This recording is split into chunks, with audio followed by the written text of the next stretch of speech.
Chapter 632. Because the price of killing Xing Tian was too great. At the very least, the alliance between the witch tribe and the demon tribe, which had lasted for an eon, would be broken because of this. Surrender? Xianyuan, do you really think you've won? With a mocking smile on his face, Xing Tian replied faintly. He hadn't lost yet. So what if he didn't have magic power? He still had a strong origin and that invincible belief. These would always support him so that he wouldn't fall. Being at a disadvantage, not only did it not dampen Xing Tian's fighting spirit, but it also stimulated the ferocity hidden in his bones. Kill! Xing Tian roared, and his body shook. Boundless innate baleful aura surged out of his body, almost engulfing everything. Whooshed whoosh with Xing Tian as the center, the dark purple sorcerer baleful aura swept out in all directions. It was vast and mighty, eroding everything around it. Wherever it passed, everything turned into nothingness and was swallowed up. Even the powerful Xianyuan's sword didn't dare to fight head-on with such a powerful baleful aura. Therefore, the moment the baleful aura spread, the Xianyuan's sword retracted its sword intent and returned to Xuanyuan's hand. The innate baleful aura of the witch tribe was much stronger than the innate baleful aura of the witch tribe inherited from the chaos demon god. The baleful aura of the witch tribe could be said to be the #1 baleful aura of the primordial world. Panga's Dutian divine baleful aura was said to be the #1 baleful aura of the chaos. The baleful aura of the witch tribe, who had inherited his bloodline, could be imagined how powerful it was. In addition, when the witch tribe was born, they were tainted with the baleful aura of the heavens. Therefore, the two extremely high-level innate baleful auras merged in the body of the witch tribe, giving birth to an even more powerful innate baleful aura that belonged to the witch tribe, the baleful aura of the witch tribe. From the origin of the baleful aura of the witch tribe, one could see how powerful it was. If it was accidentally tainted by it, even the powerful Xianyuan's sword wouldn't have an easy time. Although it wouldn't be destroyed, its spirituality would be greatly damaged. Therefore, Xianyuan hurriedly took back his Xianyuan sword. He didn't dare to let his sword touch the qi of sorcery, so he attacked with his sword qi. No matter how strong the evil spirit was, it had a limit. It couldn't erode the Xianyuan sword with the sword qi when it couldn't touch it, could it? If the sorcerer qi could really do that, the sorcerer clan would have unified the untainted world a long time ago. They would not have ended up dying together with the demon clan. As the baleful sorcery qi erupted, Xing Tian turned the tables and broke free from the Xianyuan sword seal. Kill! As soon as he was free, Xing Tian rushed towards Xianyuan without hesitation. Humph. Since you insist, don't blame me for being heartless. Seeing Xing Tian like this, Xianyuan knew that it was hard to change his mind. At that moment, he didn't hesitate any longer. He was determined to kill Xing Tian. If he could kill them, then he would. If he couldn't kill him, then he would suppress him. Sword of humanity, kill. Xianyuan made up his mind. He raised the Xianyuan sword in his hand and swung it down in the direction of Xing Tian. Rumble! In the sky above the River of Destiny, the fate of the human clan vibrated. Boundless power descended and blessed the Xianyuan sword. With this help, the power of the Xianyuan sword instantly soared. Endless radiance of humanity bloomed. It was incomparably dazzling. It bloomed from the Xianyuan sword and turned into a torch. It burned fiercely and ignited the sword light. Whoosh! A beam of sword light that was surrounded by torch flame shot out from the Xianyuan sword and slashed towards Xing Tian in a mighty manner. As the torch burned, one could see the shadows of countless races appearing. They were creating various civilizations and deducing great power. Boom! The torch boiled and deduced the power of civilization. It was incomparably powerful and was added to the sword light. It made the sword light look like a torrent of humanity. It surged forward and was unstoppable. Powerful, incomparably powerful. Xuanyuan's sword. What he slashed out was not sword light, but civilization. This was the history of civilization formed by countless civilizations. What he represented was the human Tao. This was a sword of humanity. Whoosh! The dazzling light of humanity erupted. It was like the sun, illuminating the past, present, and future. It was so dazzling that the powerful beings who were watching the battle couldn't help but squint their eyes. It seemed that, even as powerful as them, they couldn't look directly at the brilliance of humanity. The power of humanity was beyond imagination. Bang! In the distant nether realm, where the 6 paths of reincarnation were, after seeing the elegance of this sword strike, even the powerful goddess Hutu couldn't help but change her expression and stand up from the futon. The power of Xuanyuan's sword strike, with the support of the light of humanity, could pose a threat to her, let alone Xing Tian. Perhaps, this sword strike could seriously injure Xing Tian, or even kill him. The power of this sword strike had already reached the level of primordial chaos. Rumble! The sword light arrived with a loud bang and drowned Xing Tian in the blink of an eye. Squeak! Squeak! Accompanied by the light of humanity, the torch burned to its heart's content and devoured Xing Tian entirely. It wanted to use the power of humanity to completely purify him and completely disappear into the primordial world. The destruction of humanity. This was the true destruction of humanity. However, Xuanyuan had a trump card that could injure primordial chaos. However, Xing Tian was able to live from ancient times until now and survive countless years without falling. The trump card in his hand might not be weak. Xing Tian was surrounded by the torch, but he didn't show the slightest fear. He only gripped the heaven-punishing axe in his hand even harder. Split open the heavens. Xing Tian raised the heaven-punishing axe in his hand with all his might. He roared and slashed horizontally in front of him. Rumble! In an instant, endless brilliance. It bloomed from the heaven-punishing axe. The brilliance was like the light of the creation of heaven and earth. It was even more resplendent and dazzling than the light of humanity. Moreover, as the brilliance circulated, it contained endless mysteries. Billions of great Tao were born and destroyed within it, as if it was describing the profundity of the creation of heaven and earth. Puchi! The brilliance of the brilliance was also beyond imagination. As soon as it appeared, it pierced through the light of humanity and swept away the raging torch, causing the sword light to be pushed back continuously. This was the power of splitting open the heavens. Without a doubt, the brilliance that bloomed from the heaven-punishing axe was the brilliance emitted by the power of splitting open the heavens. Only the power of splitting open the heavens and earth could suppress the light of humanity. The light of humanity was strong enough, wasn't it? When it appeared, it was so dazzling that the great masters narrowed their eyes. However, it was obvious that the power of splitting open the heavens was even more domineering. Facing it, the great masters couldn't even open their eyes. They would feel a burning sensation, as if it was going to burn their eyes. Even their divine senses, under the illumination of the light of splitting open the heavens, it was also like melting ice and snow, quickly dissipating into thin air. As a high-grade innate spirit treasure formed from the fragments of Pango's axe, the heaven-punishing axe naturally had a part of the mark of splitting open the heavens. And this was Xing Tian's greatest trump card. Once the power of splitting open the heavens was used, unless the opponent had overwhelming strength, they would definitely be defeated by Xing Tian. This was a power that could reverse the universe. Once it was used, the situation immediately changed. Isn't it enough?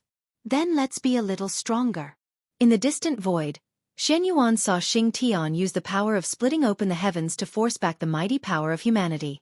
Although he was a little surprised, he did not feel fear. Because he could still be stronger. The next attack would be the one that would decide the outcome of the battle. One strike to determine the outcome. If Xing Tian could block it, then Xuanyuan would really have no more moves.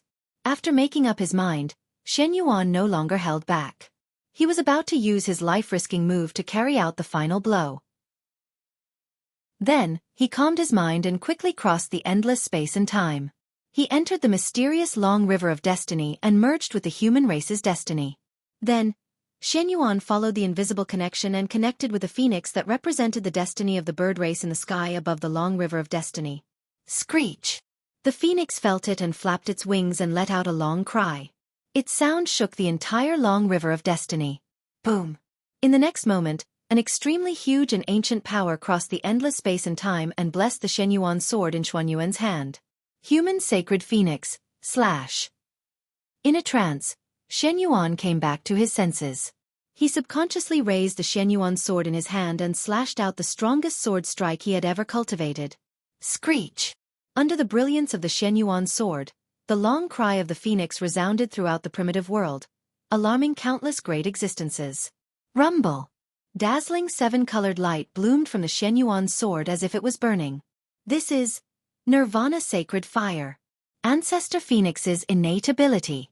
Whoosh! As the Nirvana sacred fire twisted, a huge phoenix that was completely composed of 7 colored flames flew out of the Xianyuan sword. It carried the power of the bird race's destiny and flew towards Xiangxian. Boom! On the other side, the human sacred fire that was completely suppressed by the power of Split the Heavens suddenly received the help of the 7-colored phoenix. Its power immediately surged and directly suppressed the power of Split the Heavens. In an instant, the situation changed again. The power of Split the Heavens was suppressed.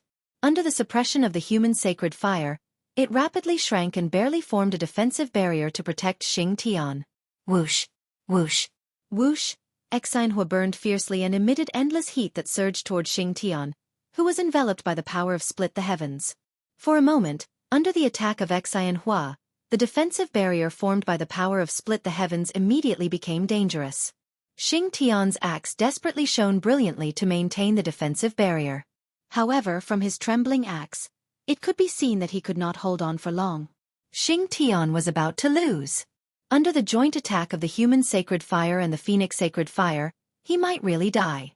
Of course, the power of Split the Heavens could not resist the power of the human sacred fire. This did not mean that the power of Split the Heavens was weak, but that Xiangxian's axe could not. After all, it was not the main body of Xiangxian's axe. The mark of Split the Heavens obtained by Xiangxian's axe was limited. Therefore, the power of Split the Heavens that he could unleash was not much. This also led to Xiangxian being suppressed by Xianyuan. Am I going to lose? No, I can't lose. I haven't broken the limit yet. How can I lose now? Moreover, if I lose and am killed by Xianyuan, then, how will the sorcerer race and the human race get along in the future? In a trance, Xiangxian thought of the situation after his failure and could not help but shiver. He completely woke up. He could not lose.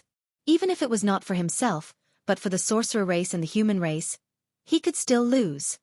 I'm unwilling. Thinking of the terrifying future, Xiangxian did not allow himself to fail. Therefore he stood up again. That was the power of faith. The unwavering faith in his heart brought him great strength, allowing him to stand up again. In Xiangxian's heart, his faith completely materialized, turning into the light of faith that appeared and swept away the surging fire. A miracle happened at this moment. The moment the light of faith appeared, Xiangxian's bloodline and the Xiangxian axe in his hand gradually resonated. Buzz, buzz, buzz. The power of Split the Heavens that surged out from the Xiangxian axe no longer spread out. Instead, it surged into Xiangxian's bloodline. Thump, thump, thump, thump. A huge heartbeat sounded from Xiangxian's chest. It was as if it resonated with the world. Every time it vibrated, it could echo with the world. Strength. Unparalleled strength emerged from Xiangxian's heart and flowed to all parts of his body along with his blood, soothing the fatigue of his body. At this moment, Xiangxian broke his own limit. Awakened the Pangu bloodline in his body. The ancient and great bloodline awakened in Xiangxian's body, bringing him a huge amount of strength and causing him to undergo a transformation. A transformation towards primordial Daluo Jingxian. In the battle with Xianyuan, Xiangxian saw the hope of advancing to primordial Daluo Jingxian. But this was not enough. Hope, just hope. Whether it could be realized or not was still unknown. Therefore, he needed a hearty battle to vent the huge strength in his body and verify his own path so that he could speed up the process of his transformation. And the opponent that Xiangxian chose to fight was naturally Xianyuan. Break! With a deep roar, Xiangxian unleashed the unparalleled power within his body. Immediately, the world wailed incessantly, the great Tao laws trembled incessantly, as if they had encountered an extremely terrifying existence. Under this majestic strength, the brilliance of the human path that drowned Xiangxian completely disappeared in an instant. Although the power of the human path was one of the 3 strongest supreme powers in the primordial world and had the ability to suppress everything. However, Pangu's strength could even break through the chaos. It was clearly beyond the scope of heaven and earth. In this way, under the same conditions, how could the power of the human path fight against Pangu's strength? He was completely suppressed and beaten up. Okay. Xianyuan, you've beaten me for so long. Now it's my turn to attack. With a loud laugh, Xiangxian pounced on Xianyuan and fought with him. This time, facing Xiangxian who had awakened Pangu's bloodline, Yuan was no match for him at all. His strength had been restrained by Xianxia from the beginning to the end. How could he fight? Therefore, Yuan was completely suppressed by Xianxia. Soon, he was beaten black and blue. Only Yuan had the blessing of the human race. His true spirit was eternally solid. No matter how much he was injured, his foundation would not be damaged. Otherwise, with Xianxia's fighting style, he would have been broken long ago. Too slow. After Xianxia awakened, Yuan was no match for him at all. In that case, how can I give him enough pressure to help him speed up the time of his transformation? Chapter 633. Forget it. Why don't I lend him a hand? It's time for this show to come to an end. On the Emperor's Star, Feng Zichen shook his head and decided to intervene in this battle to put a perfect end to it. Zichen's sword, go.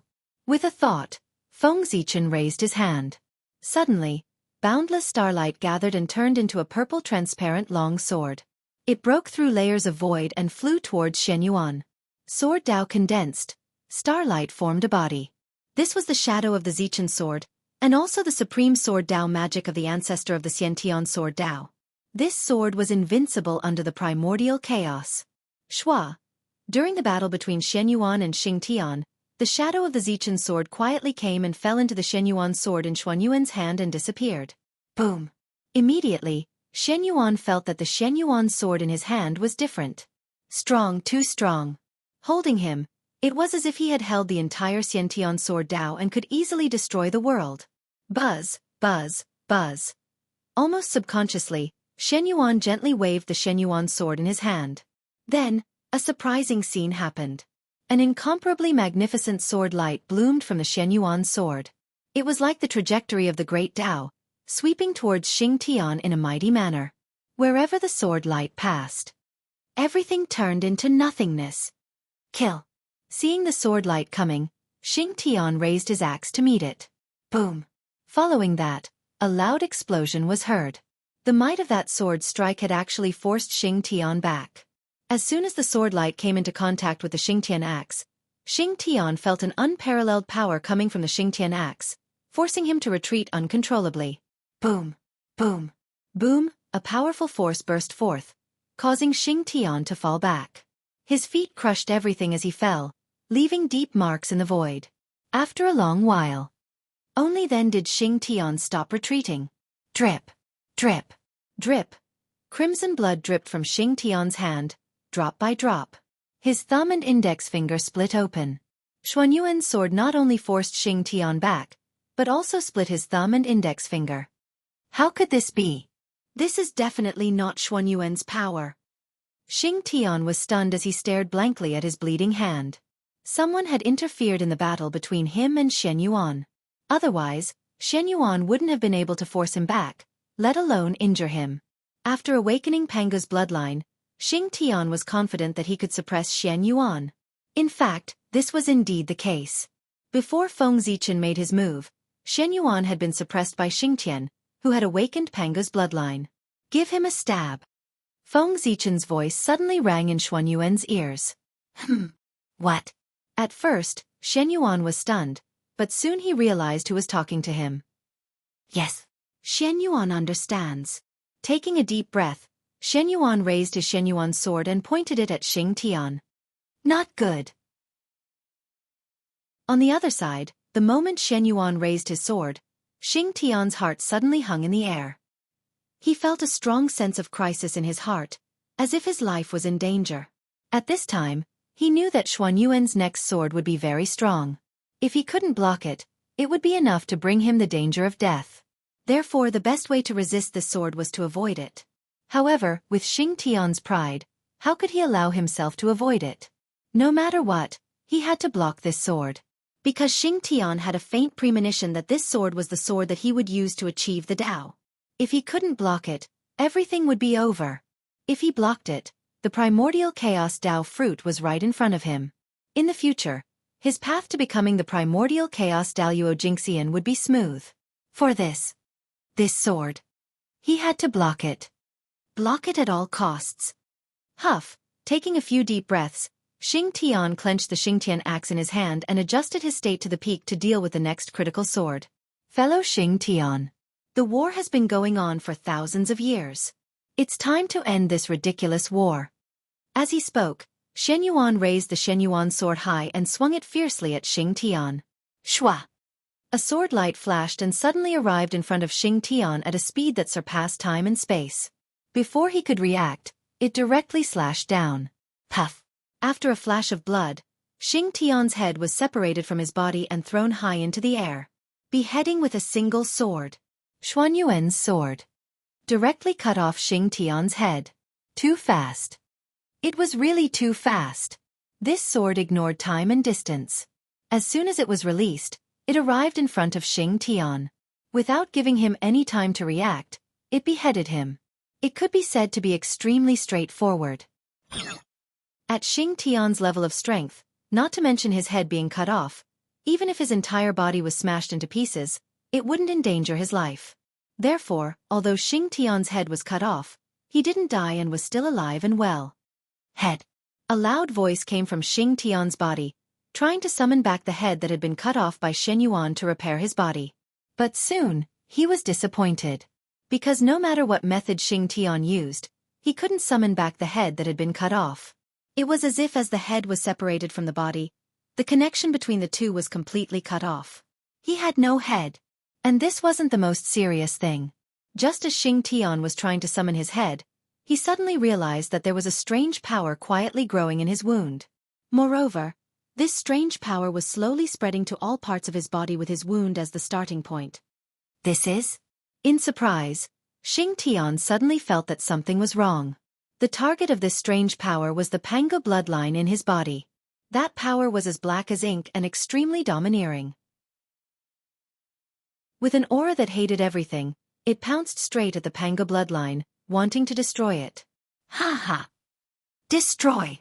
Everything related to Pangu shouldn't exist in this world. In a trance, the whisper of the demon god sounded in Xianxia's ears, as if he was describing his unwillingness. Chaos demon god. That strange power originated from the chaos demon god.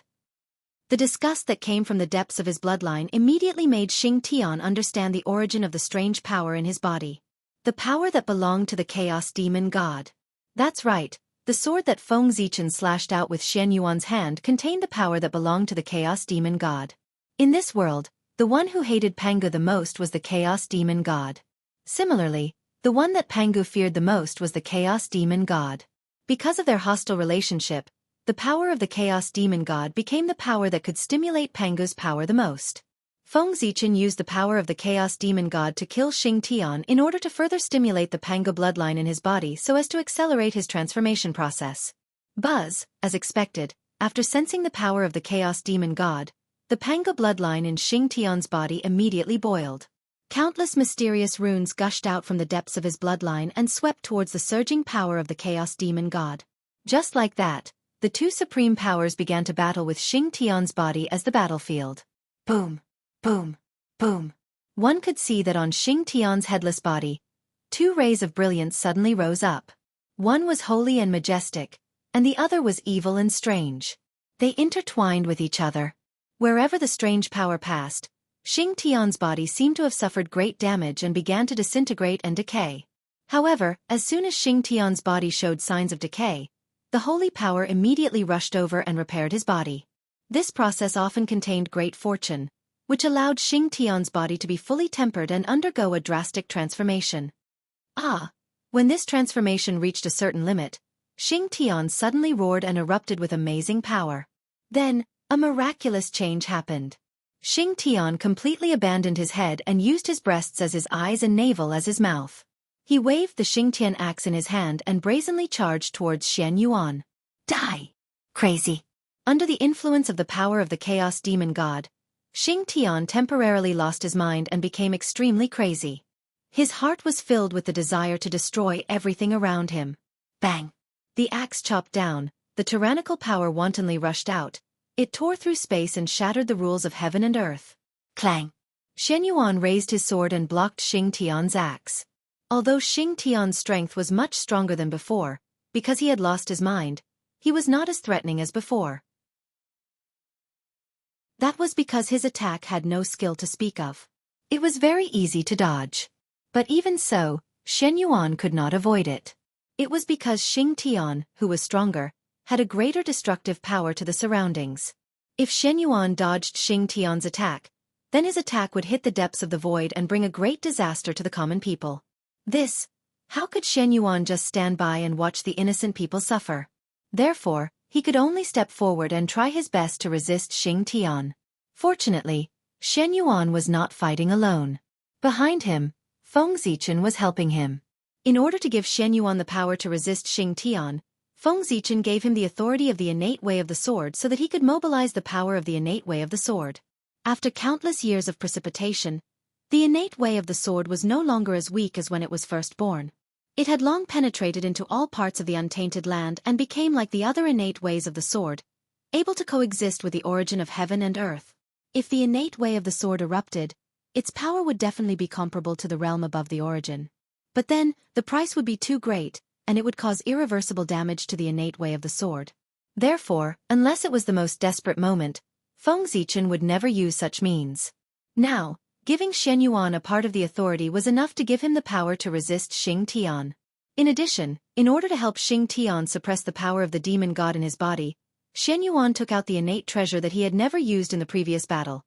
The People Dao Emperor's seal. Previously, because he was not sure about the influence of Pangu's bloodline on the Pangu's fingerbone, Shen Yuan did not dare to take out this treasure for fear of being counterattacked by the other party. But now, at this moment, Shen Yuan was not a fool. He naturally guessed the purpose of Xing Tian's challenge to him. Without hesitation, he directly took out the innate treasure, the People Dao Emperor's seal, and evolved the Pangu's fingerbone to help Xing Tian suppress the power of the demon god of chaos in his body. As for being used by Xing Tian, would Shen Yuan be angry? To be honest, he was not. Because if it were him, he would not tell the other party directly if he wanted to use others to break through the realm. It was precisely because he did not know that he would kill him, so that the effect of this method would be maximized. If he knew in advance, he would inevitably hold back when he attacked, and he would not be able to achieve his goal. Therefore, he could not tell the other party in advance. Of course, an apology after the event was inevitable. Moreover, there was another reason why Shen Yuan was not angry. The joy of the harvest was greater than the anger in his heart. After this battle, his strength would be completely stabilized, and he would officially become the top great magician of the untainted world. He would also lay a firm foundation for the future. The harvest could not be said to be small. So, why would Shen Yuan be angry? Boom! The People Dao Emperor's seal was indeed a treasure made by Pangu's fingerbone. Its suppression of the power of the demon god of chaos could be said to be the other party's nemesis. Under its suppression, the power of the demon god of chaos in Xing Tian's body gradually calmed down. Xing Tian also calmed down and stayed motionless in the void, waiting for the end of the change. Well, when the power of the demon god of chaos in Xing Tian's body was completely refined by Pangu's bloodline, he would regain his intelligence and lay a supreme foundation for the Dao. After that, he would only need to undergo endless years of transformation. Xing Tian would naturally be able to attain the Dao and advance to the primordial Dao Jingxian. After this battle, Xing Tian already had the capital to advance to the primordial chaos. What he lacked now was nothing more than maturity. And this was the only thing that could not be rushed. It would take a long time to polish it. But, no matter what, Xing Tian's advancement to the primordial Dao Jingxian was already a foregone conclusion. The only thing left was to wait. Sigh! How enviable! After Empress Hutu and ancestral witch Di Jiang, the witch race is about to welcome the third primordial Dao Jingxian. How enviable! I wonder when the real primordial Dao Jingxian will be born in the human race. Looking at Xing Tian, who was undergoing a transformation, Shen Yuan said enviously. Did the human race have any primordial chaos experts? Of course there was more than one. But so what? The so-called primordial Dao Jingxian of the human race was just a pseudo-primordial Dao Jingxian that relied on the karmic position of heaven and earth. They couldn't be independent at all. How could they be called carefree and free? What Shen Yuan yearned for was the primordial Dao Jingxian that transcended heaven and earth and obtained great freedom. Not the 3 emperors and 3 quasi-saints who couldn't disobey the orders of the heavenly Dao. If one day, the heavenly Dao wanted to destroy the human race, then the 3 emperors wouldn't even have the strength to resist. However, the primordial Daluo Jingxian was different. They transcended heaven and earth and drifted outside the long river of time and space. They could resist the heavenly Tao to a certain extent. In fact, they could ignore the orders of the heavenly Tao. At most, after angering the heavenly Tao, they could hide in the chaos outside the realm.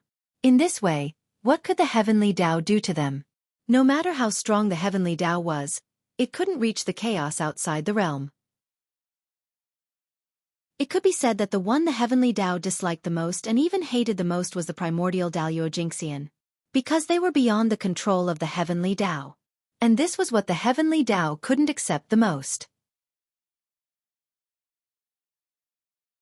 Chapter 634.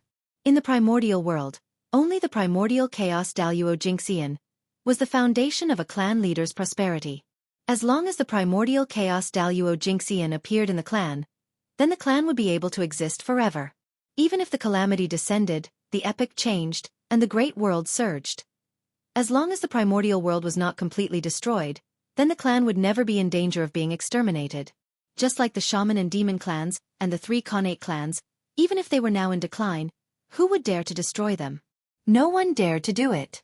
Because, behind them, there was the existence of the primordial chaos Daluo Jingxian. Even the fallen primordial chaos Daluo Jingxian was still the primordial chaos Daluo Jingxian. He had a very powerful deterrent force, enough to protect a clan, so that no one dared to exterminate the clan. Therefore, although the shaman and demon clans, and even the 3 Khanate clans had declined, they had not been exterminated. In fact, the so-called decline was only temporary. Once they found an opportunity, they would quickly rise. And this was the confidence of having the primordial chaos Daluo Jingxian. Therefore, Xianxia was so eager to have a primordial chaos Daluo Jingxian of the human race. The human race seemed to be prosperous, but there were hidden dangers. The so-called prosperity was just an illusion created by the saints according to the will of the heavenly Tao. This was completely fake and had no foundation. It was like a bubble that would burst at a touch. If one day, the heavenly Tao no longer supported the human race, then, in an instant, the human race would be beaten back to its original state and become a feast for the great magicians. However, if the human race had the primordial chaos Daluo Jingxian, then everything would be different. This meant that the human race had the qualifications to get rid of the heavenly Tao. Transcending heaven and earth represented infinite possibilities. Right now, we can only place our hopes on Zichen. He is the #1 genius of the human clan, the #1 expert of the human clan, and the existence closest to the primordial chaos Daluo Jingxian.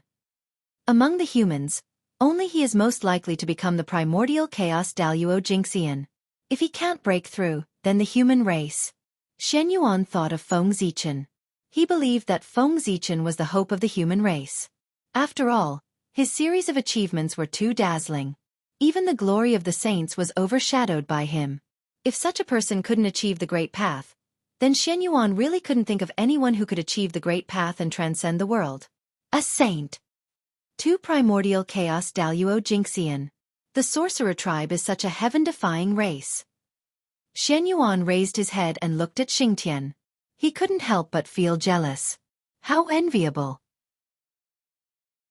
One sage was enough to suppress the untainted land, but in addition to the sage, the Wu tribe also had 2 Daluo Jingxian of the primordial chaos. How could they not be jealous? They were simply too strong. Of course, Xianxia didn't know the situation of the ancestor of sorcerer Xianming. If he knew, he would be even more envious. The 12 temples were not cultivated for nothing. They stood on the untainted land, gathering the true spirit for the fallen ancestor of sorcerer, and accumulating the origin. But this didn't mean that the living ancestor of sorcerer couldn't benefit from it.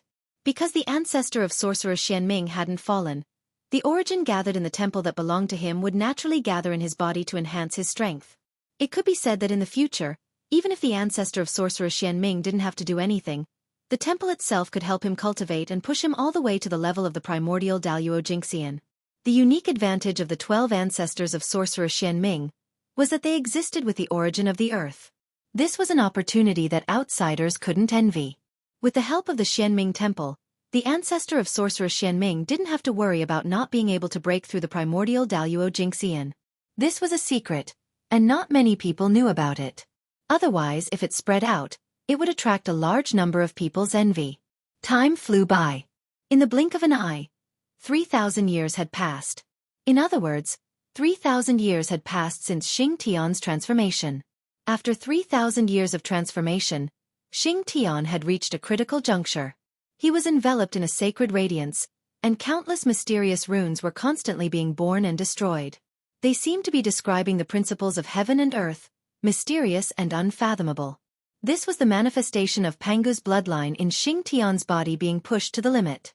With the support of the human Tao Emperor's seal, the power of Pangu's bloodline had been raised to the greatest extent, overshadowing the power of the Chaos Demon God in one fell swoop. Now that it had been completely suppressed, it was waiting to slowly erase it. Under the suppression of Pangu's bloodline, the power of the Chaos Demon God no longer had the ability to stir up trouble. Without the interference of the power of the Chaos Demon God, the connection between Xianxia's body and head began to gradually recover. Waves of mysterious power were emitted from Xianxia's neck, trying to recall the severed head. Buzz buzz buzz. In the distance, Xianxia's head, which had fallen into silence since it was severed by Xuanyuan's sword, finally reacted under the call of Xianxia's body. It trembled gently. Head, head, head. After sensing the aura of the giant head, Xianxia called out almost instinctively. Buzz buzz buzz. Under the call of Xianxia's body, Xianxia's head trembled even more violently.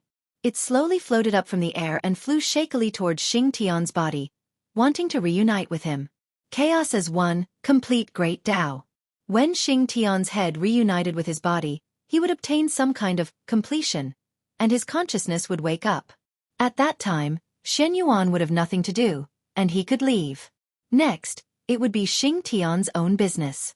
He would return to Pangu's palace and enter the deepest level of enlightenment to complete the final transformation and break through to become Chaos Daluo Jingxian. In this battle, Xuanyuan had been tempered.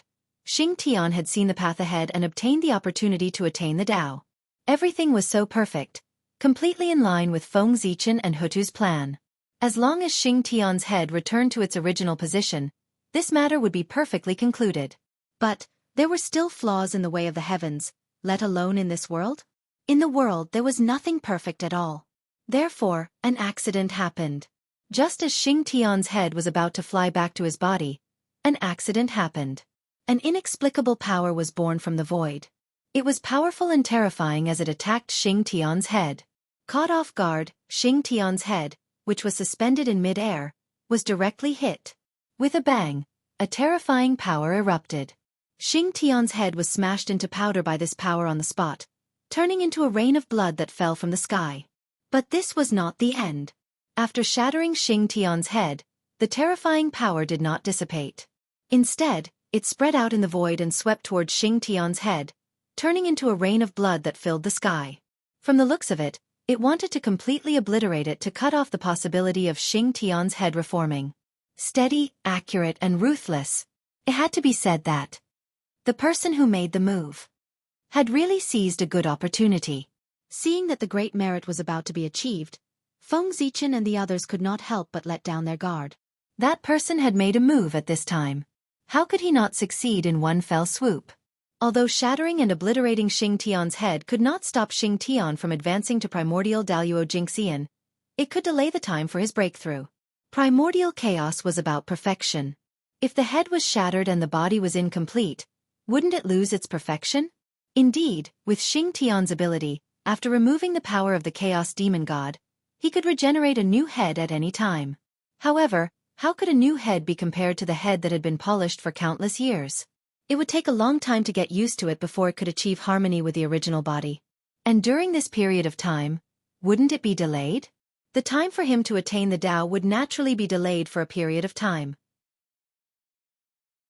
And the longer it took, the more variables there would be. Who knew what would happen to Xianxian during that period of time? Therefore, the person who made the move in the dark could be said to be vicious. Even if I can't stop you, I will disgust you to death. In the face of the sudden change, before Xuanyuan could react, two explosive voices suddenly sounded in the sky and the earth at almost the same time. Thief, how dare you? Before the two voices fell, boundless star power hung down from a starry sky above the sky, turning into countless sharp swords that fell into the depths of the void like a rainstorm. At the same time, in the underworld below the ground, the power of reincarnation surged out, emitting a wave that could destroy everything, sweeping towards the power that wanted to destroy Xianxia's head. These two people were naturally Feng Zichen and Hutu. When they saw that someone had plotted against Xianxia, the anger in their hearts could be imagined. Especially, they were interrupted at the happiest moment. That feeling of being neither up nor down was like a fishbone stuck in their throats, causing the anger in their hearts to be especially blazing, almost increasing exponentially. Therefore, without hesitation, they attacked as fast as they could. One attacked from the sky. One attacked from the ground. One attacked the depths of the void to block the attacker's retreat. One of them charged to Xianxia's side to protect his head. Rumble. Reincarnation was impermanent, cyclical, and indeterminate. Its creation was endless, and its power was endless. Almost as soon as it appeared, it destroyed the inexplicable power that was attacking Xianxia's head. However, although Hutu attacked quickly, she was still one step slower than the attacker. And it was this one-step difference that caused a portion of the blood rain that Xianxia's head had turned into to be destroyed. About 3 to 4 layers. In this way, although Xianxia's head was saved, it was inevitable that Xianxia's head would be greatly damaged and would need a period of time to recuperate. Logically speaking, after suffering such a heavy injury, Xianxia's breakthrough would inevitably be delayed. However, the power of reincarnation was indeed one of the most powerful forces in the primordial world. Its power was strange and far beyond imagination. Amnesty! Hutu's clear and cold voice suddenly resounded through space. As soon as she finished speaking, she saw the surging power of reincarnation. It suddenly turned. In an instant, time and space were distorted. The part of Xianxia's head that had been destroyed earlier actually reappeared in the void. This was the greatness of the power of reincarnation. It distorted time and space, messing up the past, present, and future. Once it exerted its strength, it forcefully snatched back the part of Xianxia's head that had been completely destroyed from the past. Hutu's side was shocking, and Feng Zichen's side was not bad. A rain of swords fell from the sky, and in an instant, the void was stabbed into pieces, completely destroyed, and turned into a state of nothingness. It was also at this moment that a strange shadow escaped from the void in a sorry state. And the moment this strange shadow appeared from the void, Feng Zichen's eyes had already locked onto it on the Emperor Star. One could see that at this moment, Feng Zichen's eyes had completely turned purple gold. This was the state of the heavenly Tao divine eye when it was fully opened. He was using this method to spy on the true identity of the strange shadow, so that he could find it and kill it completely to vent the anger in his heart and intimidate some people with ulterior motives. External incarnation? That's right. How can I let myself do such a dirty thing? However, it doesn't matter. When I capture your external incarnation, I'm not afraid that I won't know your true origin.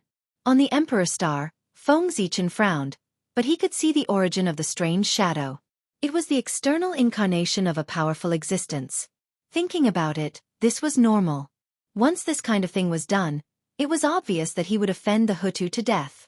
In this way, if his true identity was exposed, he would definitely be hunted down by the Hutu to death.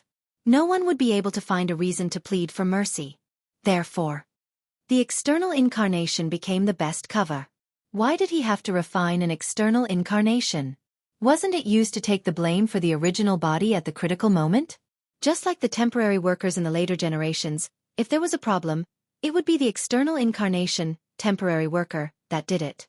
It had nothing to do with the original body, official employee. Haha. Your Majesty Emperor Ziwei, your strength is indeed strong enough, not much inferior to a saint. It's easy to defeat the poor Wei. But it's not that easy to capture the poor Wei. After hearing Feng Zichen's words, the strange shadow laughed and replied fearlessly. Then let's give it a try. Let me witness what you are capable of. In this regard, Feng Zichen only smiled faintly. He directly reached out his hand and pressed it toward him from afar, wanting to suppress him in one fell swoop. At the same time, in order to prevent the shadow from self-destructing, Feng Zichen also secretly activated the Hongmeng purple clock. When it showed signs of self-destruction or self-destruction, he would activate the Hongmeng Daozhong and freeze time and space. Although he was prepared in this way, in Feng Zichen's heart, he did not think that the other party would self-destruct. At most, he would directly kill himself when he saw that things were not going well. As for why Feng Zichen thought so, there was a reason. The wizard clan had dominated the primordial world for many years and had offended more than one or two powerful beings. Instead, there were dozens or hundreds of them. When the wizard clan was strong, these powerful beings could not do anything to them. But now, the wizard clan had declined. Under such circumstances, how could they allow the wizard clan to have another primordial chaos Daluo Jingxian and rise again? Therefore they would stop Xing Tian from achieving the Dao so that they could cut off the hope of the wizard clan rising. Moreover, these great divine ability masters who had a grudge against the Magi were not the only ones who could not bear to see the Magi rise. Chapter 635. In the Dark. Who knew how many conspirators were looking forward to the complete decline of the Magi? It was still the same sentence. There was only so much luck in the primordial world, and the rise of every powerful force would reduce the luck in the hands of those big shots. In this way, who would see the rise of a new great force? This was a major event that concerned their own interests. Unless their relationship was particularly good, it was already good enough for them not to step on the rise of a new force and just watch from the sidelines. It was normal for them to secretly interfere with the rise of a new force. It was precisely because of this that Feng Zichen was sure that the other party would not self-destruct. Everyone was a great magician of the primordial world and had the same interests as the primordial world. How could they self-destruct and destroy the primordial world? Therefore, even if they were forced into a desperate situation, they would only commit suicide. They would not be like the experts of the demonic path, who would directly self-destruct and perish together. Just as Feng Zichen attacked the strange shadow, on the other side, the majestic power of reincarnation also quietly arrived. It silently lurked at the side to completely block the other party's retreat and ensure that he was suppressed. The invincible in the sky and the invincible in the ground attacked at the same time, jointly targeting the strange shadow in the middle. With such power, even an ordinary primordial chaos Daluo Jingxian would not be able to escape. The power of the strange shadow was only at the half-step primordial chaos realm. It was completely insufficient to fight against it. However, even so, the strange shadow still did not change its expression when facing the attacks of Feng Zichen and Hutu, as if it did not take the two of them seriously at all. Fellow Taoists, what are you waiting for? If the poor Wei is suppressed by the two of them, you won't have a chance to attack. Just as Feng Zichen thought that the other party had some powerful trump card and was about to reveal it, he saw the strange shadow suddenly shout into the void. Feng Zichen was speechless. He thought that he had some trump card? In the end, that was it? That was it. While he was speechless, Feng Zichen's hand movements were not slow. In fact, he even sped up a little. He pressed toward the strange shadow from afar, wanting to completely suppress him. However, just as Feng Zichen's palm was about to press down, a few violent fluctuations suddenly appeared in the void. They carried a terrifying aura and surged toward his palm. Humph! You're an ant trying to shake a tree. You're overestimating yourself. Feng Zichen sneered in his heart when he sensed the fluctuations. He didn't care about them at all and continued to press toward the strange shadow, allowing the attacks to hit him. How could a mere half-step primordial chaos cultivator injure his palm, which was formed by the power of the stars? Wouldn't that be underestimating the boundless starry sky? The fluctuation hit Feng Zichen's palm, and a terrifying power burst out, creating ripples on the surface of the palm. But that was all there was to it. Apart from the ripples, the palm condensed from the starlight of the universe did not suffer any damage. It did not even pause. It still pressed down toward the strange shadow with an irresistible momentum. Feng Zichen's palm pressed down. It covered the sky and the sun, completely enveloping and suppressing the strange shadow. Seal! As his words fell, endless starlight radiated from his palm. It turned into dazzling divine chains of order. They rushed toward the suppressed strange shadow and firmly wrapped around his body. Fellow cultivator, let me take a look. Who exactly are you? After locking the strange shadow, Feng Zichen pulled up the divine chains.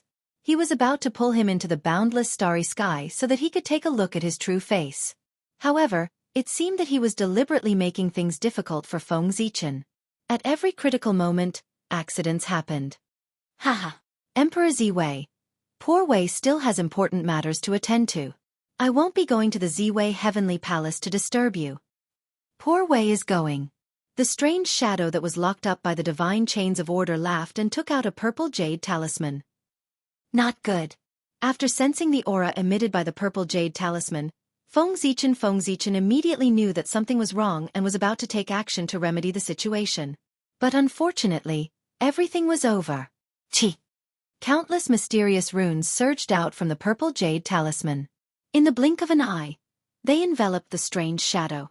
After that, a purple light flashed, and the figure of the strange shadow disappeared. Even though Feng Zichen released his divine consciousness in time and searched the entire primitive world, he did not find the slightest trace of his aura. It was as if this person had evaporated into thin air. Good. Very good. Very good. The treasure bestowed by the Tao ancestor is indeed extraordinary. On the Ziwei star, Feng Zichen's face completely darkened. That's right. The purple jade talisman in the strange shadow's hand was one of the treasures that Tao ancestor Hongjun had refined back then. The aura he emitted was definitely the purest heavenly Hongjun aura. Feng Zichen would never mistake it. It was with this treasure that the other party was able to escape from his hands. Although Tao ancestor Hongjun had only just entered the primordial chaos Tao realm when he refined those treasures, he hadn't even stepped into the primordial chaos Tao realm yet. However, after Tao ancestor Hongjun merged with the Tao, everything related to him became an item of the heavenly Tao. As a result, his power was greatly increased and he became extraordinary.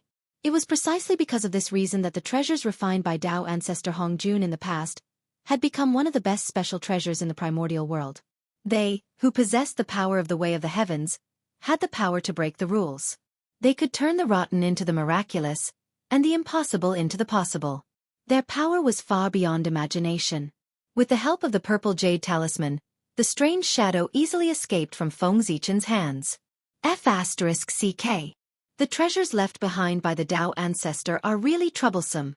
It seems that after this matter, I have to find an opportunity to go to the Purple Cloud Palace to meet the Tao ancestor and ask him for a way to restrain those treasures. Otherwise, I will inevitably suffer a huge loss when facing these treasures left behind by the Tao ancestor in the future. It's best if I can persuade the Tao ancestor to take back all these treasures. Treasures that break the rules are the most unstable factor in the primordial world. They should not exist in the world. After dispersing the starlight, Feng Zichen cursed hatefully. Of course, he also knew that it was impossible for Tao ancestor Hongjun to take back those treasures. The Tao ancestor had already given them. How could he take them back? Tao ancestor Hongjun could not afford to lose face.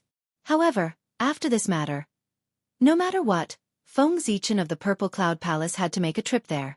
Including the time with Taoist Mu Xian, he had already suffered twice from the Tao ancestor's treasures. As the saying goes, once and twice, but not thrice. He did not want this to happen a third time. Therefore, it was inevitable that he would go to Tao ancestor Hongjun to ask for a way to restrain it. He's gone. Then, how are you going to escape? On the Emperor Star, Feng Zichen retracted his thoughts and turned to look at another void. Over there were a few people who had helped the strange shadow to escape from its predicament.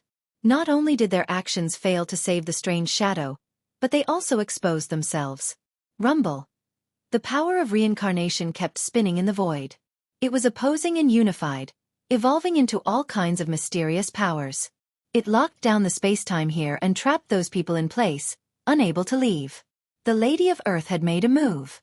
After this happened, it was obvious that the Lady of Earth was even angrier than Feng Zichen. It was also because of this that the Lady of Earth and Xianxia were truly on their side. As for Feng Zichen, he could only be considered half of their side. In that case, compared to Feng Zichen, the Lady of Earth was naturally more nervous about Xianxia. In the starry sky, star power condensed again, turning into a huge imperial seal that pressed down on the few people trapped by the Lady of Earth. This time, I'd like to see how you're going to escape. This time, Feng Zichen did not believe that these people also had the Tao ancestors' treasures. They were not cabbages that could be seen everywhere. However, reality slapped him hard in the face. It was also because Feng Zichen had forgotten that the so-called Dao ancestors' treasures were in the hands of the great magicians. Back then, the existences who had obtained the Dao ancestors' treasures from the treasure-snatching rock should have become the top great magicians of the primordial world. On the other side, Feng Zichen had just said that he would not suffer a third loss from the Dao ancestors' treasures. But shortly after, the third loss came right at his face. Under his incredulous gaze, one of the people trapped by the Lady of Earth suddenly took out a small purple Dao bell. Clang! That person gently shook the Dao bell, and endless runes appeared. Like a tide, they spread quickly and covered the entire void in the blink of an eye. Boom! The starlight seal suddenly pressed down and pierced through the mysterious rune. After receiving such a heavy blow, the rune was destroyed. However, there was no trace of those people on the spot. They had long run away. Without a doubt, the small purple Dao bell was also one of the Dao ancestors' treasures. Otherwise, it would have been impossible for him to lead everyone away safely under the joint attack of Feng Zichen and the Lady of Earth. The power of the Dao ancestors' treasures was indeed unbelievable. Fortunately, although the Dao ancestors' treasures were strong, they were consumables and could not be used repeatedly. At most, they could be used 2 or 3 times, 4 or 5 times. In any case, they could not be used more than 9 times. After that they would shatter. It was precisely because of this restriction that the primordial world would not be in chaos. Otherwise, if the Dao ancestors' treasures were allowed to wreak havoc, who knew what the primordial world would become? Damn the Dao ancestors' treasures! At this moment, Feng Zichen felt that his face had been slapped so hard that it was almost swollen. Of course, he was not the only one with a black face. The Lady of Earth's expression was not much better. This time, the two of them were embarrassed. Even after joining forces, they still let him escape. It was really embarrassing. This humiliation also made the Lady of Earth secretly make up her mind. After this matter, she had to focus on studying the Tao and the 6 paths of reincarnation disc so that she could find a way to deal with the Tao ancestors' treasures. The Tao and the heavenly Tao had the same status. The 6 paths of reincarnation disc was a chaos treasure that transcended the world and was not under the jurisdiction of the heavenly Tao. Therefore, the power of these two had the ability to resist the Tao ancestors' treasures. However, how to operate it depended on the Lady of Earth's comprehension and methods. However, although they did not catch the person who ambushed them and the person who rescued them later, the two of them did not gain nothing. At the very least, they were certain that the person who attacked was definitely a great divine ability of the primordial world. Otherwise, they would definitely not have been able to take out the Tao ancestors' treasures. If the Chaos Fiend Celestial used the Tao ancestors' treasures, the heavenly Tao would probably immediately know his identity and send down the heavenly punishment to completely destroy him. From the matter of the great divine ability interfering with Xianxia's attainment of the Tao, it could be seen that many great divine abilities of the primordial world were full of hostility towards the Magi and did not want to see them rise again. In the future, there would probably be a lot of trouble. However, this had nothing to do with Feng Zichen. He could be said to have done his best for the Magi. He had revived the Magi and nurtured experts.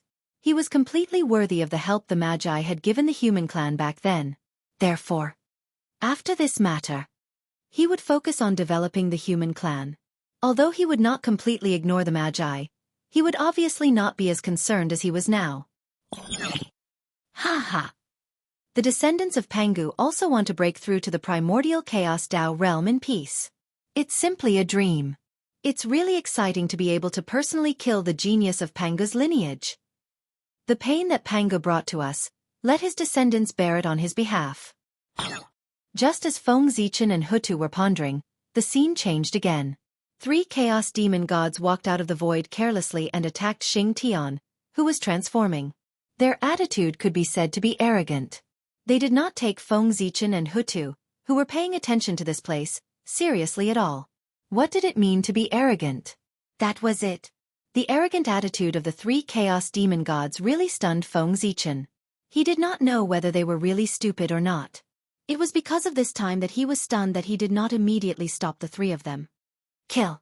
After seeing the 3 chaos demon gods coming, Xianxia, who was guarding beside Xianxia, held the Xianxia sword in his hand and directly attacked one of the chaos demon gods with the principle of, whoever strikes first gains the advantage and whoever strikes later suffers the disaster. As for the strength of the 3 chaos demon gods, They had naturally stepped into the realm of the primordial chaos Daluo Jingxian. However, these three chaos demon gods were new faces. He had never seen them before. Moreover, judging from their aura, they were obviously unstable. Obviously, they had just been promoted to the realm of the primordial chaos Daluo Jingxian. But this was not important. Crossing that threshold represented the peak of the untainted land. The strength of one person alone was more than the combined strength of the previous few people. At this moment, there were three of them, which showed how much importance the chaos demon gods attached to Xianxia. Boom! Xianxia attacked and fought with one of the chaos demon gods. Fortunately, Feng Zichen had opened up part of the authority of the connate sword principle to him. Otherwise, Shen Yuan would not have been able to defeat this chaos demon god. On the other side, seeing that Shen Yuan had stopped one of the chaos demon gods, Huta did not dare to show weakness. She used the power of reincarnation to stop another chaos demon god. Hey! I said. On Ziwei Star, Feng Zichen took a step forward and said to the last person in a low voice. Chapter 636. Killing intent, uncontrollable killing intent, rose in Feng Zichen's body. Being slapped in the face consecutively had long made him extraordinarily angry. After that, the contempt of the three chaos demon gods infuriated him to the extreme. Therefore, Feng Zichen had the intention to kill. He wanted to use blood, to extinguish the anger in his heart. You guys, did you forget something? The low voice resounded clearly in the ears of the chaos demon god, stopping him from moving forward. Under the pretentious calm tone, there was uncontrollable anger. From this, one could see how angry the owner of the voice was. You Junior, are you stopping me? Are you hallucinating because you defeated a few chaos demon gods earlier? So much so that you think that the chaos demon gods are nothing more than this? It's ridiculous. Even innate god fiends have differences in strength, let alone chaos demon gods. The chaos demon god turned around and put his hands behind his back. As if he was preaching, he said to Feng Zichen. Unlike the 9 chaos demon gods that appeared first, although the 3 of them were not the top chaos demon gods, they were still above average and extremely powerful. Every one of them had the cultivation of the 6th firmament of primordial chaos. Therefore they had the right to be arrogant. They knew Feng Zichen's battle record, but they still didn't take him seriously. Silence. There was another moment of silence. The other party was so arrogant that Feng Zichen was speechless. Die! Tired, Feng Zichen didn't say much. He directly pressed down with his palm, trying to kill him. Whether the other party was really confident or just bluffing, it didn't matter. What he wanted was just that the other party was dead, that was all. As Feng Zichen raised his hand, countless starlight gathered and condensed into a dazzling handprint in the starry sky. It blotted out the sky and covered the sun as it rushed toward the chaos demon celestial. Rumble! With the seal, everything changed. An invisible aura spread out, and the world froze. The great Tao stopped rotating, and the river of time stopped moving. Countless living beings lost their consciousness. At that time, the primordial world could still remain awake. Only those great beings who had stood at the end of the river of time could do so. But at this moment, they were not in the right state. These great mediums all stared blankly at the huge handprint descending from the sky, their bodies trembling slightly. They were afraid. They were terrified of the huge handprint that was descending from the sky. This was because they felt a long-lost sense of crisis from the aura emitted by the handprint. It was as if... No, it didn't seem like it. Even if it was true, under that palm, they would really die, completely fall. Their physical bodies would vanish, and their innate indestructible true spirits would completely disperse. Even the great Tao that they had painstakingly cultivated would fall into silence. The mark of the origin of the great Tao would also sink and be difficult to appear again. This meant that once they were killed by that handprint, they would become like the first-generation innate god fiends that had fallen in the ancient times. Although they would not completely fall, they would never be able to return from the silence. And if they could never return, what was the difference between them and complete death? It could be said that this was the first time that the great mediums had felt such a strong life and death crisis since they had proven their Tao. That handprint could threaten the foundation of their existence. It was really terrifying. Fortunately, That magical power was not aimed at them. Otherwise, they really did not know how to resist such an attack. In the face of Feng Zichen's palm, the great mediums who were still watching the battle were terrified. Not to mention the Chaos Demon God who was in the center of Feng Zichen's attack. The moment the huge handprint fell, the Chaos Demon God knew that something was wrong. He could no longer maintain his previous arrogance, and the smile on his face was replaced by a look of horror. Almost subconsciously, he wanted to retreat so that he could avoid this divine ability. But unfortunately, he could not move. He was fixed in place by the aura of the huge handprint, and could only resist the palm that fell from the sky. Rumble. When the handprint fell, it could be seen that there was a 5-colored brilliance blooming. Above the handprint, 5 vague shadows of emperors were faintly formed. That was the Supreme Great 5 Emperor's handprint. Of course, although the power of the 5 Emperors' handprint was strong, it was too exaggerated to say that it could frighten the great mediums in the Untainted Land and the Chaos Demon God in the 6th heaven of Hunyuan. Therefore, the 5 Emperors' handprint that Feng Zichen used was completely different from the one he had used before. The 5 shadows of emperors behind the handprint were not the 5 elements sacred beasts, 5 elements ancestral sorcerer, or 5 elements demonic god. They were the incarnations of the celestial immortals Tao, the earth immortals Tao, the human immortals Tao, the immortal immortals Tao, and the ghost immortals Tao. These 5 immortal Taos represented all the immortal Taos in the Untainted Land. Feng Zichen played the 5 roles.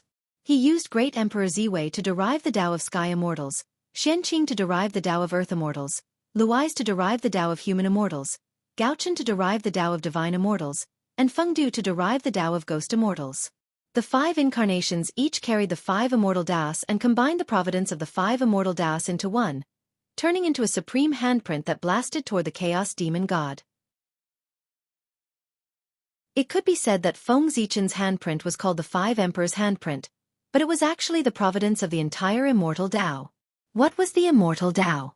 It was the orthodox and mainstream of the Untainted Land. It was not an exaggeration to say that its providence and power were far beyond imagination.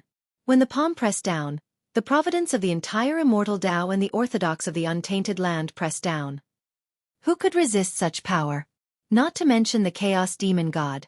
Even the demon ancestor Rahu himself would not be able to resist it. This divine power was one of the strongest trump cards that Feng Zichen had deduced at all costs after the battle with the demon ancestor Rahu. He was worried that the demon ancestor Rahu would make a comeback. Originally, Feng Zichen had prepared to use this divine power to deal with the demon ancestor Rahu. However, since the Chaos Demon God had come to seek death, Feng Zichen could satisfy him. Therefore, he used a fatal blow the moment he attacked. While establishing his dignity, he also tested the power of this divine power to see if it could really defeat the demon ancestor Rahu. As the 5 Emperors' handprint fell, the 5 shadows of emperors behind it became clearer and clearer. An aura that encompassed the 5 elements, encompassed all things, and contained life and death. It was faintly emitted from his body. Boom! The handprint was resplendent and enveloped the entire world, mercilessly pressing down on the Chaos Demon God who was fixed in place. Silently, the universe was shattered and the great Tao was destroyed. Endless destructive aura surged out. Under the power of the entire immortal Tao, no matter how the Chaos Demon God struggled, it was futile. His body began to disintegrate and shatter, turning into a rain of blood that filled the sky. Then he was obliterated one by one. His chaotic true spirit also dissipated silently, turning into a dazzling Tao light that blended into the world to strengthen the origin of the world. At the same time, in the endless world, the origin of the immortal Tao manifested, turning into endless rules that were branded in the endless void and covered the entire untainted world. They were tightly entangled with the mark of the Chaos Demon God that was engraved in the world to prevent him from regathering his true spirit and reviving the fallen Chaos Demon God. At this point, although the reincarnation of the Chaos Demon God had not completely fallen, he would never be able to return. At the same time, this also meant that the Chaos Demon God's original body in the Great Thousand World had lost half of his chaotic true spirit forever. Unless the untainted world was completely destroyed, he would never be able to retrieve this part of his chaotic true spirit from the suppression of the immortal Tao brand. Damn it! Panga Ziwei clan. I'll remember you. When I recover my strength, I'll definitely make you pay for what you've done today. The moment the Chaos Demon God died, A supreme being in a great thousand world outside the endless spacetime couldn't help but roar loudly. Without a doubt, he was the Chaos Demon God's original body. The loss of half of his true spirit was enough to greatly damage his vitality. Moreover, this was an irreversible injury. Before he retrieved the suppressed half of his chaotic true spirit, this injury would continue to affect him. In this way, how could the Chaos Demon God not hate him? It was only because he couldn't go to the untainted world now. Otherwise, he would definitely risk his life to fight Feng Zichen. A threat. Interesting. I just don't know if you'll still be qualified to fight me after the connection between the Great Thousand World and the Untainted World is connected. At this moment, Feng Zichen's strength had reached an incredible level with the support of the immortal Dao luck. Therefore, if someone was talking about him, he would naturally sense it. Of course, the Chaos Demon God was separated from him by endless spacetime after all. Even if he could sense it, he couldn't completely know what the Chaos Demon God was thinking. All he could sense was the Chaos Demon God's hostility. However, this was enough for Feng Zichen to guess what the Chaos Demon God wanted to express. He was just making things difficult for him. However, Feng Zichen wouldn't take the Chaos Demon God's threat to heart. He was now in the growth period and was improving all the time. Perhaps when the Chaos Demon God really appeared in front of him, his strength would have already surpassed the Chaos Demon God. This was not impossible. Do you want to continue, fellow Taoists? Feng Zichen said to the Chaos Demon God who was fighting with Hutu and Shenyuan without the slightest complacency. He just calmly put his hands behind his back and said to the Chaos Demon God who was fighting with Hutu and Shenyuan. However, although he was very calm, the two Chaos Demon Gods didn't think so. After all, he had just killed the Chaos Demon God with one strike. Who dared to ignore his words? At this moment, Feng Zichen didn't need to make any extra movements. The remaining aura of the strike just now was enough to intimidate all the powerful divines. At least, before completely figuring out the reason for that strike, no one dared to ignore Feng Zichen. Sure enough, as soon as Feng Zichen finished speaking, the two Chaos Demon Gods who were fighting with Hutu and Shenyuan immediately withdrew and confronted Feng Zichen across the void. What an amazing strike! With you in the untainted land, the future will be colorful. We won't be lonely. After a long silence, one of the Chaos Demon Gods suddenly spoke. So, I've decided to give you face and leave for the time being. After saying that, the two Chaos Demon Gods gradually disappeared without waiting for Feng Zichen's response. Feng Zichen didn't stop them. He had already killed a Chaos Demon God. If he were to make them stay, he would be forcing them to fight to the death. Moreover, the other Chaos Demon Gods wouldn't tolerate such a situation. The current untainted land couldn't withstand a full-scale war between the powerful divines and the Chaos Demon Gods. Therefore, Feng Zichen allowed them to leave. Left and right. He wasn't the one who was at a disadvantage. Panga Ziwei clan. I look forward to meeting you next time. I hope you can bring more surprises to us Chaos Demon Gods. After the two Chaos Demon Gods had completely disappeared, a faintly discernible voice suddenly came from the void, indicating that this matter was not over yet. Boring trick. Feng Zichen waved his hand to disperse the voice. He didn't take it to heart. It seemed that every villain would do such a thing to save face. Fellow Taoists, please give Ziwei some face and disperse. After forcing the Chaos Demon Gods to retreat, Feng Zichen walked straight down the Ziwei star and came to the side of Xianxia in the depths of the void. He said to the powerful divines who were watching this place, Your Majesty, you must be joking. Poor Wei and the others will leave now. After a few embarrassed laughs, the powerful divines withdrew their divine thoughts. No matter what purpose they had for watching the battle, after seeing Feng Zichen's strength, they would withdraw their thoughts to avoid causing misunderstandings. Whoosh! The void shattered silently. An aura unique to the underworld emerged, and the power of reincarnation surged out. It turned into a huge phantom of a wheel, protecting a peerless woman as she walked over. But Hutu came in person. First the powerful divines attacked, then the Chaos Demon Gods attacked. Finally, Hutu was enraged. She didn't hesitate to come out of the underworld to protect Xing Tian. Just like that, Feng Zichen and Hutu stood on the left and right of Xing Tian to protect him. After witnessing this scene, no one would dare to plot against Xing Tian. In the blink of an eye, thousands of years had passed. Xianxia's aura gradually calmed down.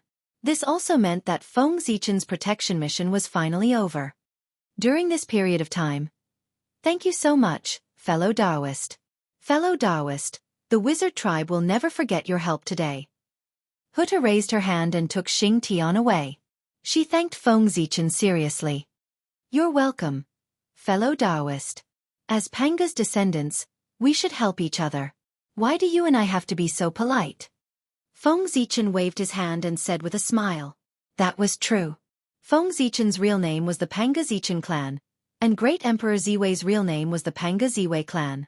Like the 12 ancestral sorcerers of the Three Pure Ones, they were the most authentic descendants of the Pangu. Chapter 637. Therefore, in a sense, Feng Zichen and the 12 ancestral magi of the Three Pure Ones could be considered family. It was natural for him to be close to the magi. As for why he was not close to the Three Pure Ones, it was naturally because the relationship between the Three Pure Ones and the Pangu had been distant many years ago. This was the result of the Three Pure Ones' long-term efforts. They had been using some method to weaken their relationship with the Pangu. It could be said that apart from the identity of the Pangu, the Three Pure Ones had nothing to do with the Pangu. How could Feng Zichen, who was surrounded by the Pangu, be close to the Three Pure Ones? On the other hand, the Magi had a good relationship with Feng Zichen because they were also surrounded by the Pangu. They were natural allies. Yes, all of this was very reasonable. These words were completely for outsiders to hear. Outsiders did not know the relationship between Feng Zichen and Great Emperor Ziwei, so they naturally did not understand why he helped the Magi. However, as soon as this sentence was said, those great mystical abilities would automatically fill in a reasonable explanation. Fellow Taoist Ziwei, since this matter is over, the poor Wei will leave with Xianxia first. After his transformation is completed, the poor Wei will bring him to visit personally to thank you for your help today. After bowing to Feng Zichen, the Lady of Earth left with Xianxia. After all, this place was not a good place for seclusion. It was also not safe. If they continued to stay, it was hard to guarantee that no one would choose to take the risk. Therefore, the Lady of Earth decided to bring Xianxia back to the Pangu Hall first. Only that place was the most suitable place for Xianxia to transform. As a temple formed by the Pangu's skull, the Pangu Hall had incredible abilities. It could be said to be the safest place in the primordial world. Even the heavenly Tao could not interfere there. To be precise, the heavenly Tao could not see the Pangu Hall at all. Even if Hall Pangu was right under the eyes of the heavenly Tao, the heavenly Tao would not be able to discover it.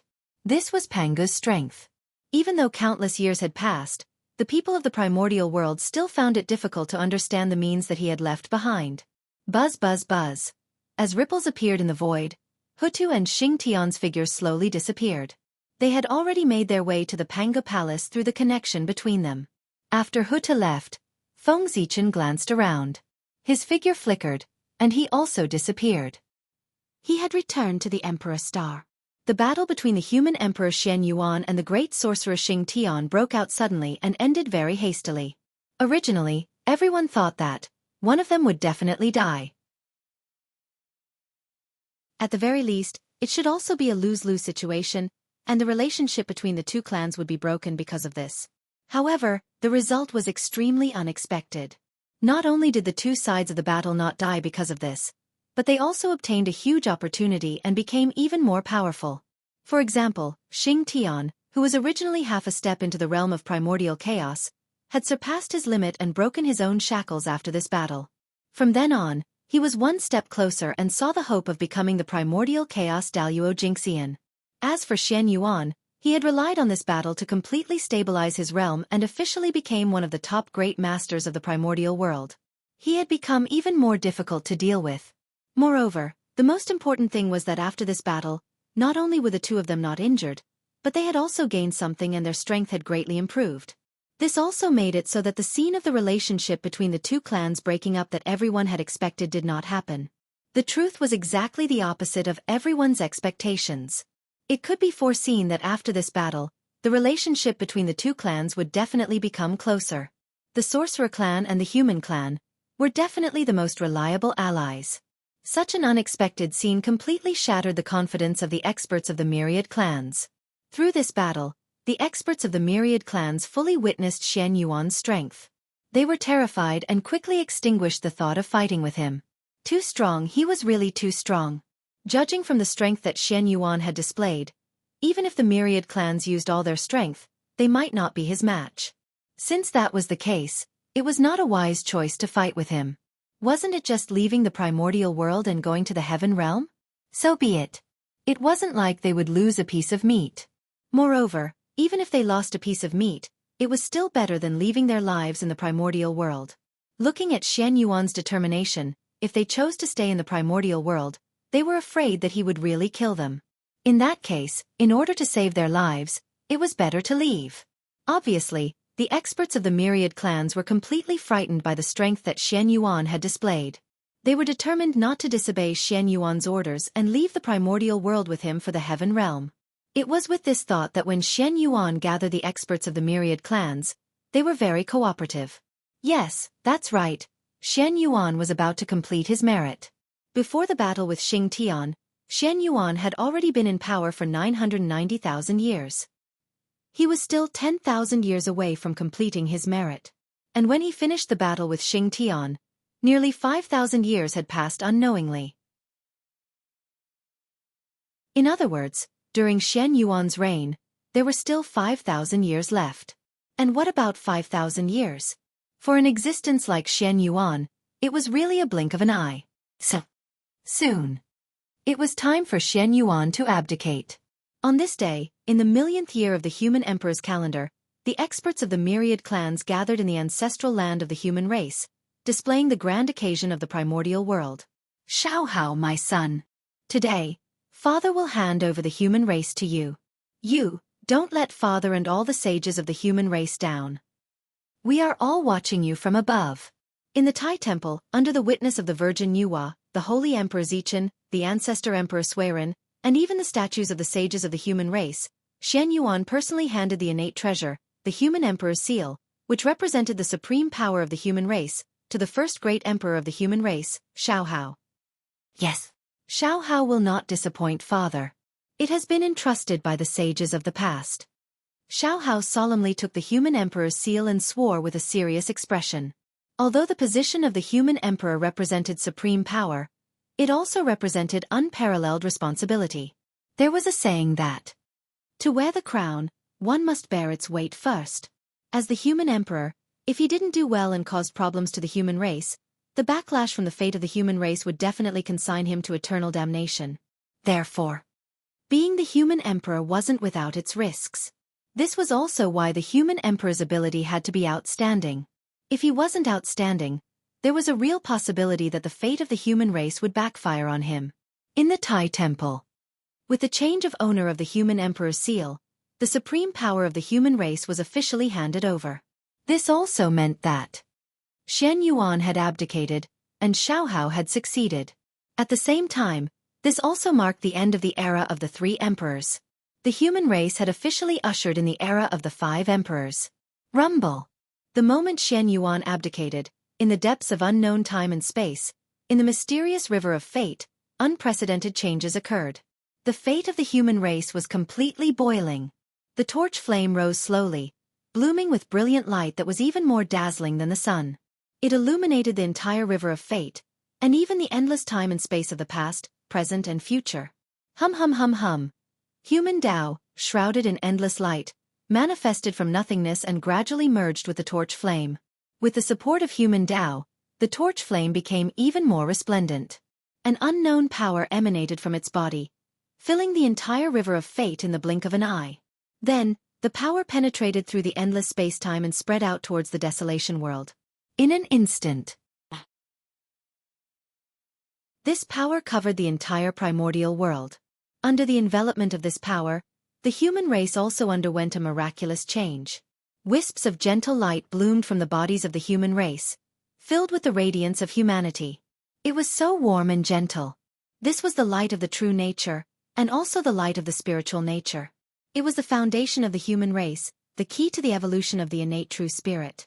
It could also be said that this light was related to whether the human race could go from postnatal to innate.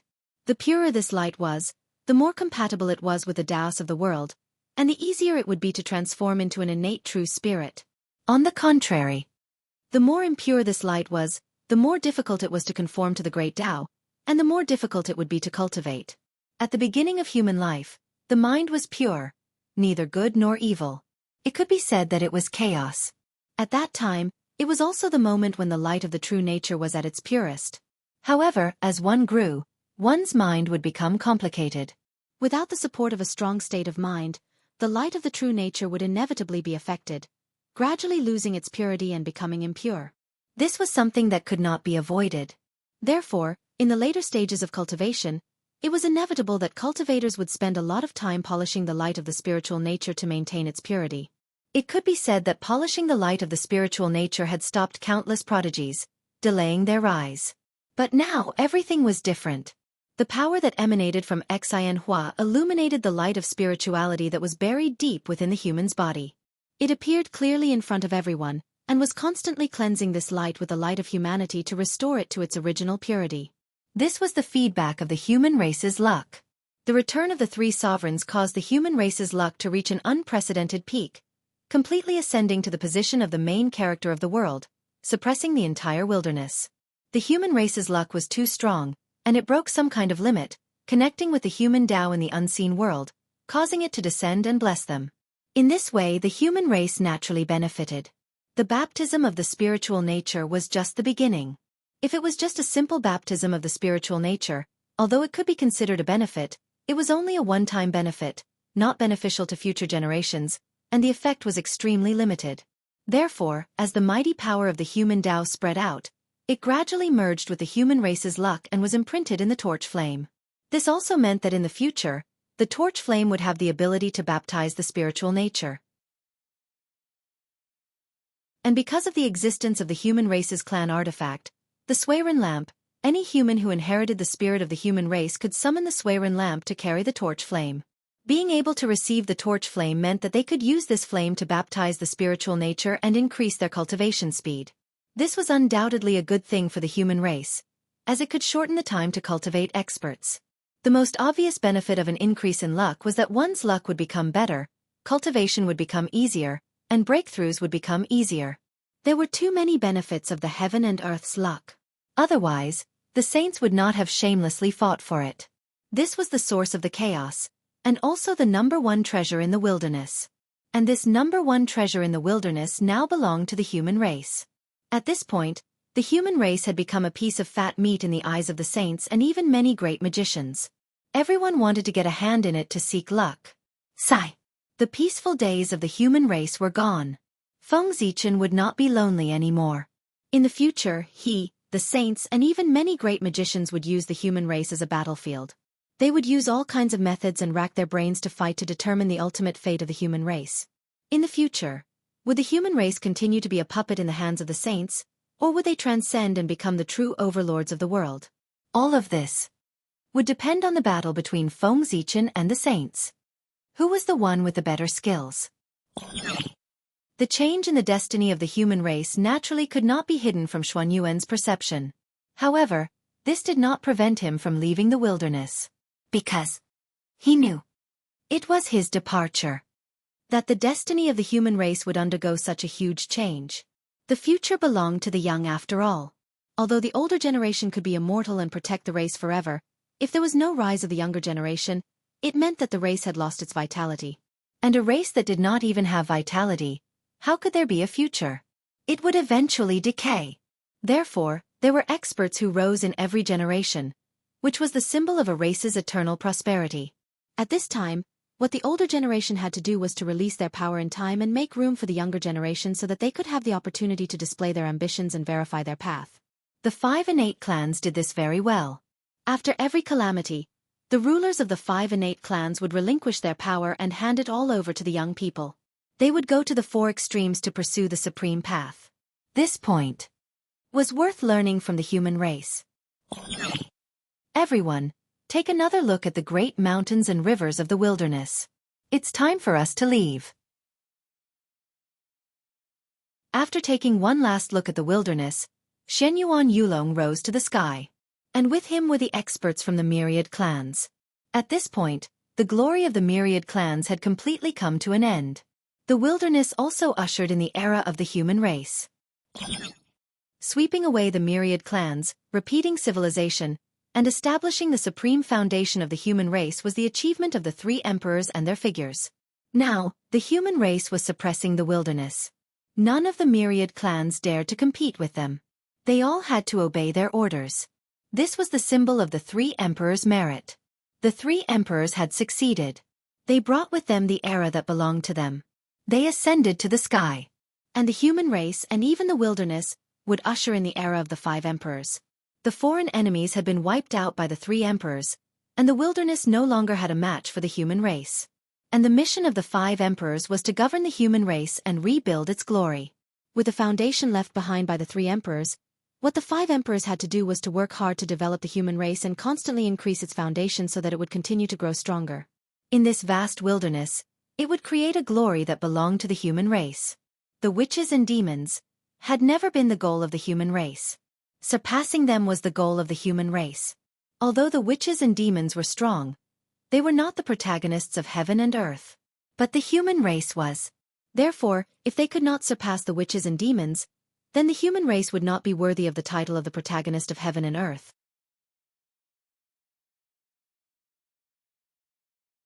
Chapter 638. What was the protagonist of heaven and earth? The strongest race in the primordial world. Since the human race had inherited this position, their strength would definitely become the number one in the primordial world. And this number one did not refer to the number one in the current world, but the number one in the past, present, and future and countless spacetime. To surpass all the forces in the primordial world. In the current world, although the human race was the number one race in the primordial world, in the upper stream of the long river of time, the mark of the shaman and demon race still existed. That powerful aura was imprinted in the deepest part of spacetime, eternal and indestructible. It was like two immortal monuments, suppressing the past, making it difficult for countless later races to reach. The shaman and demon race were the two mountains in front of the human race. Their strength was deeply ingrained in the bones of the great divine beings.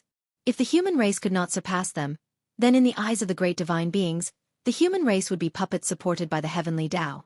They could not be considered the true protagonists of heaven and earth and would be at their mercy. They would be far from being able to receive the same treatment as the shaman and demon race. Picking the tallest out of the shortest was referring to the human race.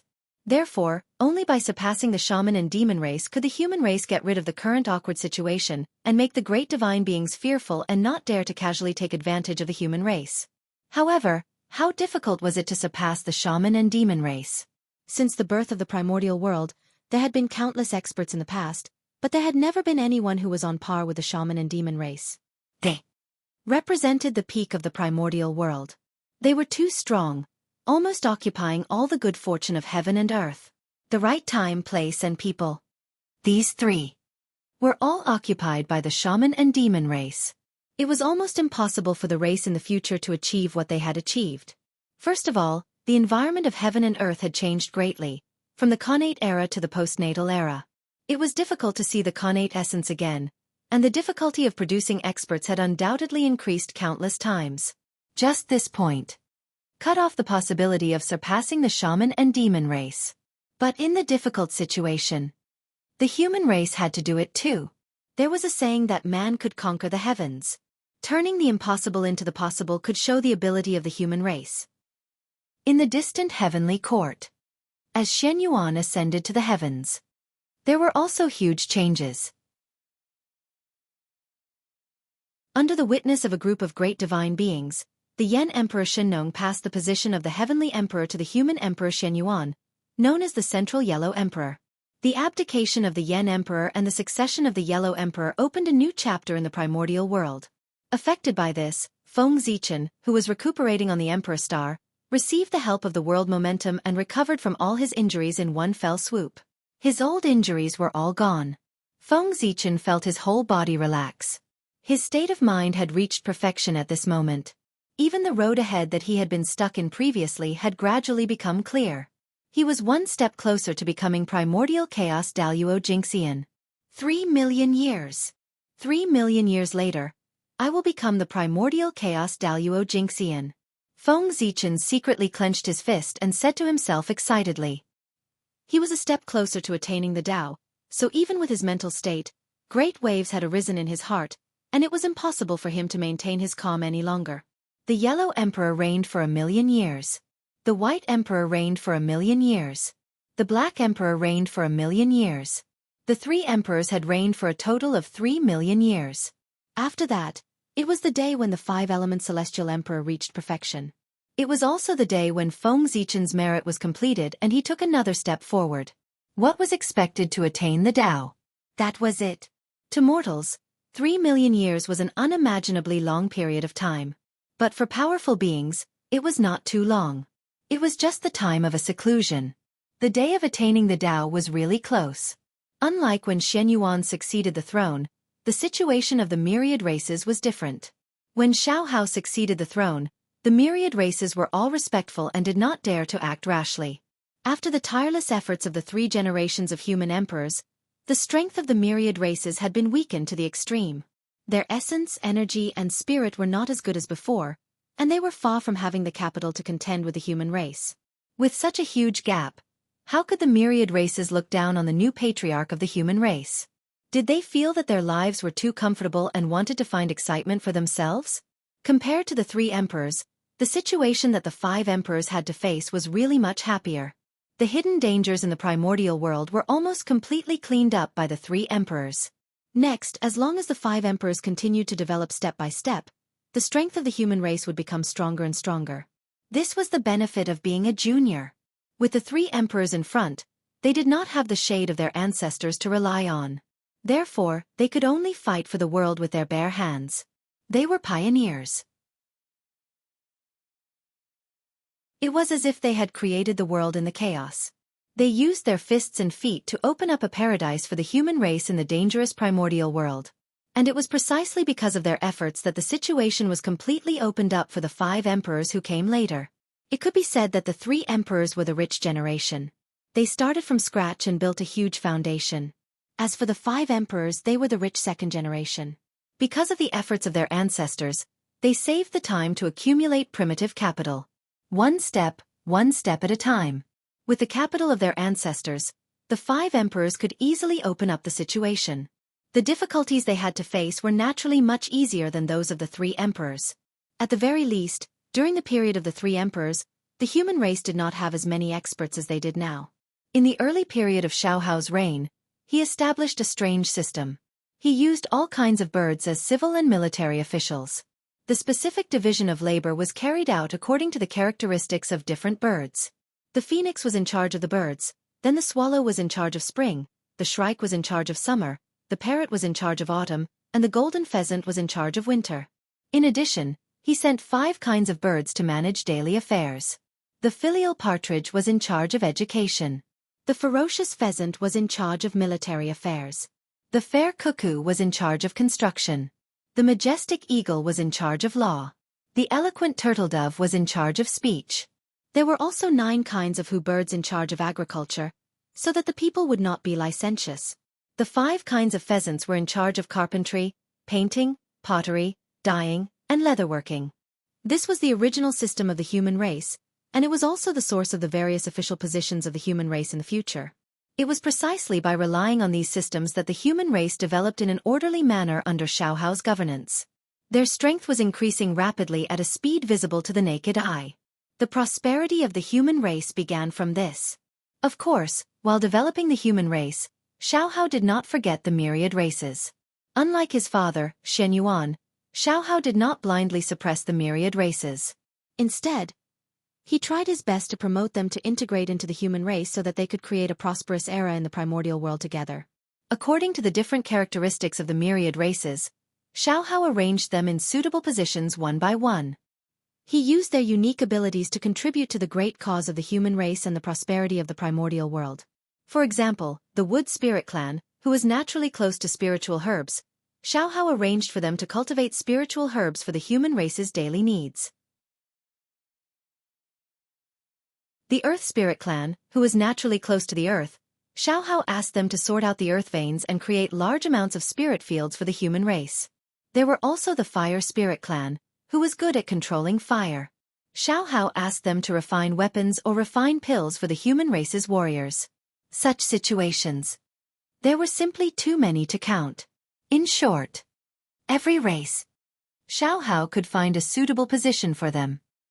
He would not let them be idle and let them shine for the great cause of the human race. Of course, Xianxia did not oppress the myriad races blindly. He only took a portion of the benefits obtained by the myriad races, not all of them. If he really did so, no matter how strong the human race was, the myriad races would rebel. This was the leak. He could not cut it too harshly.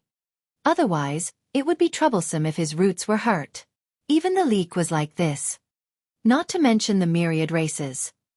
For the myriad races, Xianxia still had to be comforted from time to time. After all, back then, Xianxia suppressed the myriad races too ruthlessly and almost broke their roots. Now, with the rise of the human race and the decline of the myriad races, the setback then was a little outdated and did not match the current situation. Therefore, after Xianxia succeeded to the throne, the human race's attitude towards the myriad races changed drastically, giving them the respect they deserve so that they could do their best to contribute to the great cause of the human race. Let the descendants of the myriad races work harder for the rise of the human race. Tearful. Time flew by. In the blink of an eye, 700,000 years had passed. At this moment, it was already the late period of Xiaohao's rule. Compared to back then, the human race had already undergone a huge change. The myriad races were united and developed the human race together, causing the human race to change all the time. Their foundation was constantly increasing, and more experts were born. The younger generation of geniuses was endless. It was a great demeanor of a great race in the primordial world. But there were no changes. There were limits. The strength of the human race. It was impossible for it to continue expanding without limit. This was unrealistic and unreasonable. Therefore, after the initial period of rapid expansion, the development of the human race gradually slowed down. In fact, at this time, they had already reached a bottleneck. The momentum of expansion had completely stopped. This was something that every race had to experience in the process of development. In fact, the human race should have encountered such a situation many years ago. But unfortunately, Xiaohao's methods were too brilliant. He actually thought of a way to use the myriad races to support the human race. He forcefully raised the upper limit of the human race's development, allowing the human race's strength to continue to expand rapidly. Until now. When the potential of the myriad races was exhausted, the human race's bottleneck period reappeared. The so-called bottleneck was not that the human race's strength was no longer increasing, but that it had reached a state of saturation and could not expand rapidly like before. In such a situation, unless there was a major change. Otherwise, the human race's future development could only rely on the passage of time, accumulating bit by bit. And in such a situation, Xiaohao had already expected this. He also had a solution. He began to inventory the human race's treasure vault. With the departure of the experts of the myriad races, it was time to set up the 365 Heavenly Palace. He believed. Once the Heavenly Palace was really set up and connected to the boundless starry sky, the primordial world would definitely undergo a huge change. And this change would definitely be able to help the human race break through the bottleneck and enter the period of rapid expansion again. Setting up 365 Heavenly Palace in the primordial world was a plan that had been made during the Xianxia era. Unfortunately, although this plan was good, it could not be carried out because the timing was not right. It could only be delayed. And this wait was 2 million years. This great plan that was formulated during the Xianxia era, after the Xianyuan era, finally waited for the time to be carried out during the Xiaohao era, and it could see the light of day again. Yes. This plan had been continuously perfected by 2 generations of human emperors, a great emperor, and 3 supreme experts of the primordial world. It could be said to be perfect. Once it was really carried out, it would definitely bring unprecedented changes to the human race and even the entire primordial world. Xiaohao firmly believed so. Of course, in fact, that was also the case. Because this plan was not perfected by Xianxia and Xianyuan, but by Fengzichen and Fuxi. Why did Fuxi need humans?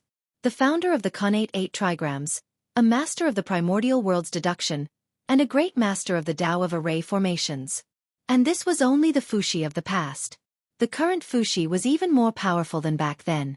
First, in terms of cultivation, he had now become a secondary saint, and his strength was comparable to a saint, much stronger than back then.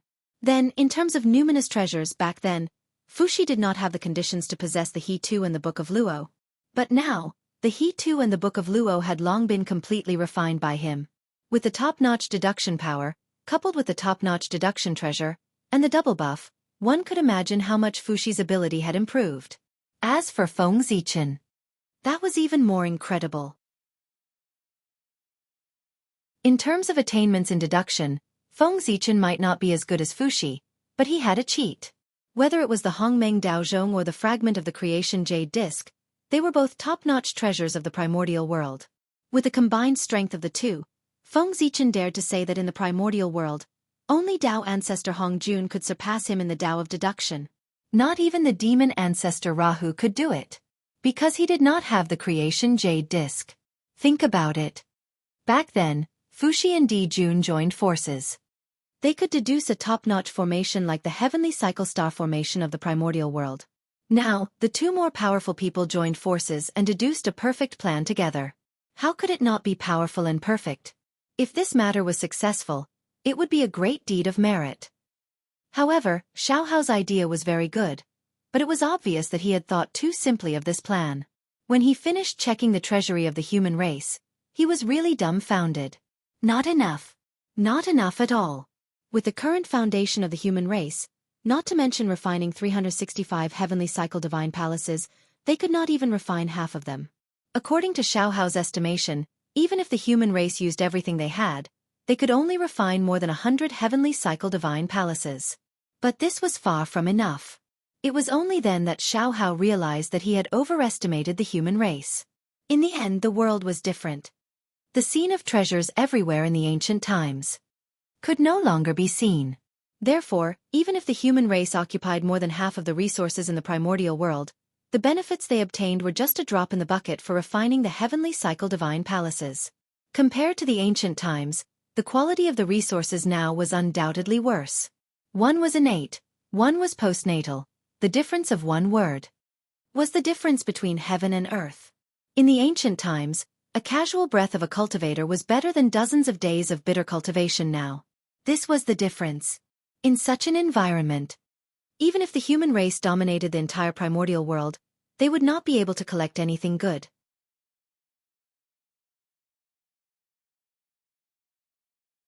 Chapter 639. Seeing that the plan that the 3 generations of experts had planned for nearly 3 million years was about to be realized in his hands, Xiaohao's excitement could be imagined. But who knew that at this critical moment, this great plan would be announced to be aborted because of the lack of reserves of the human race? Xiaohao's heart crumbled at this. In this short period of time, he had experienced the ups and downs of life. This huge difference really made him feel helpless. However, even though he was helpless, he still had to think of a way.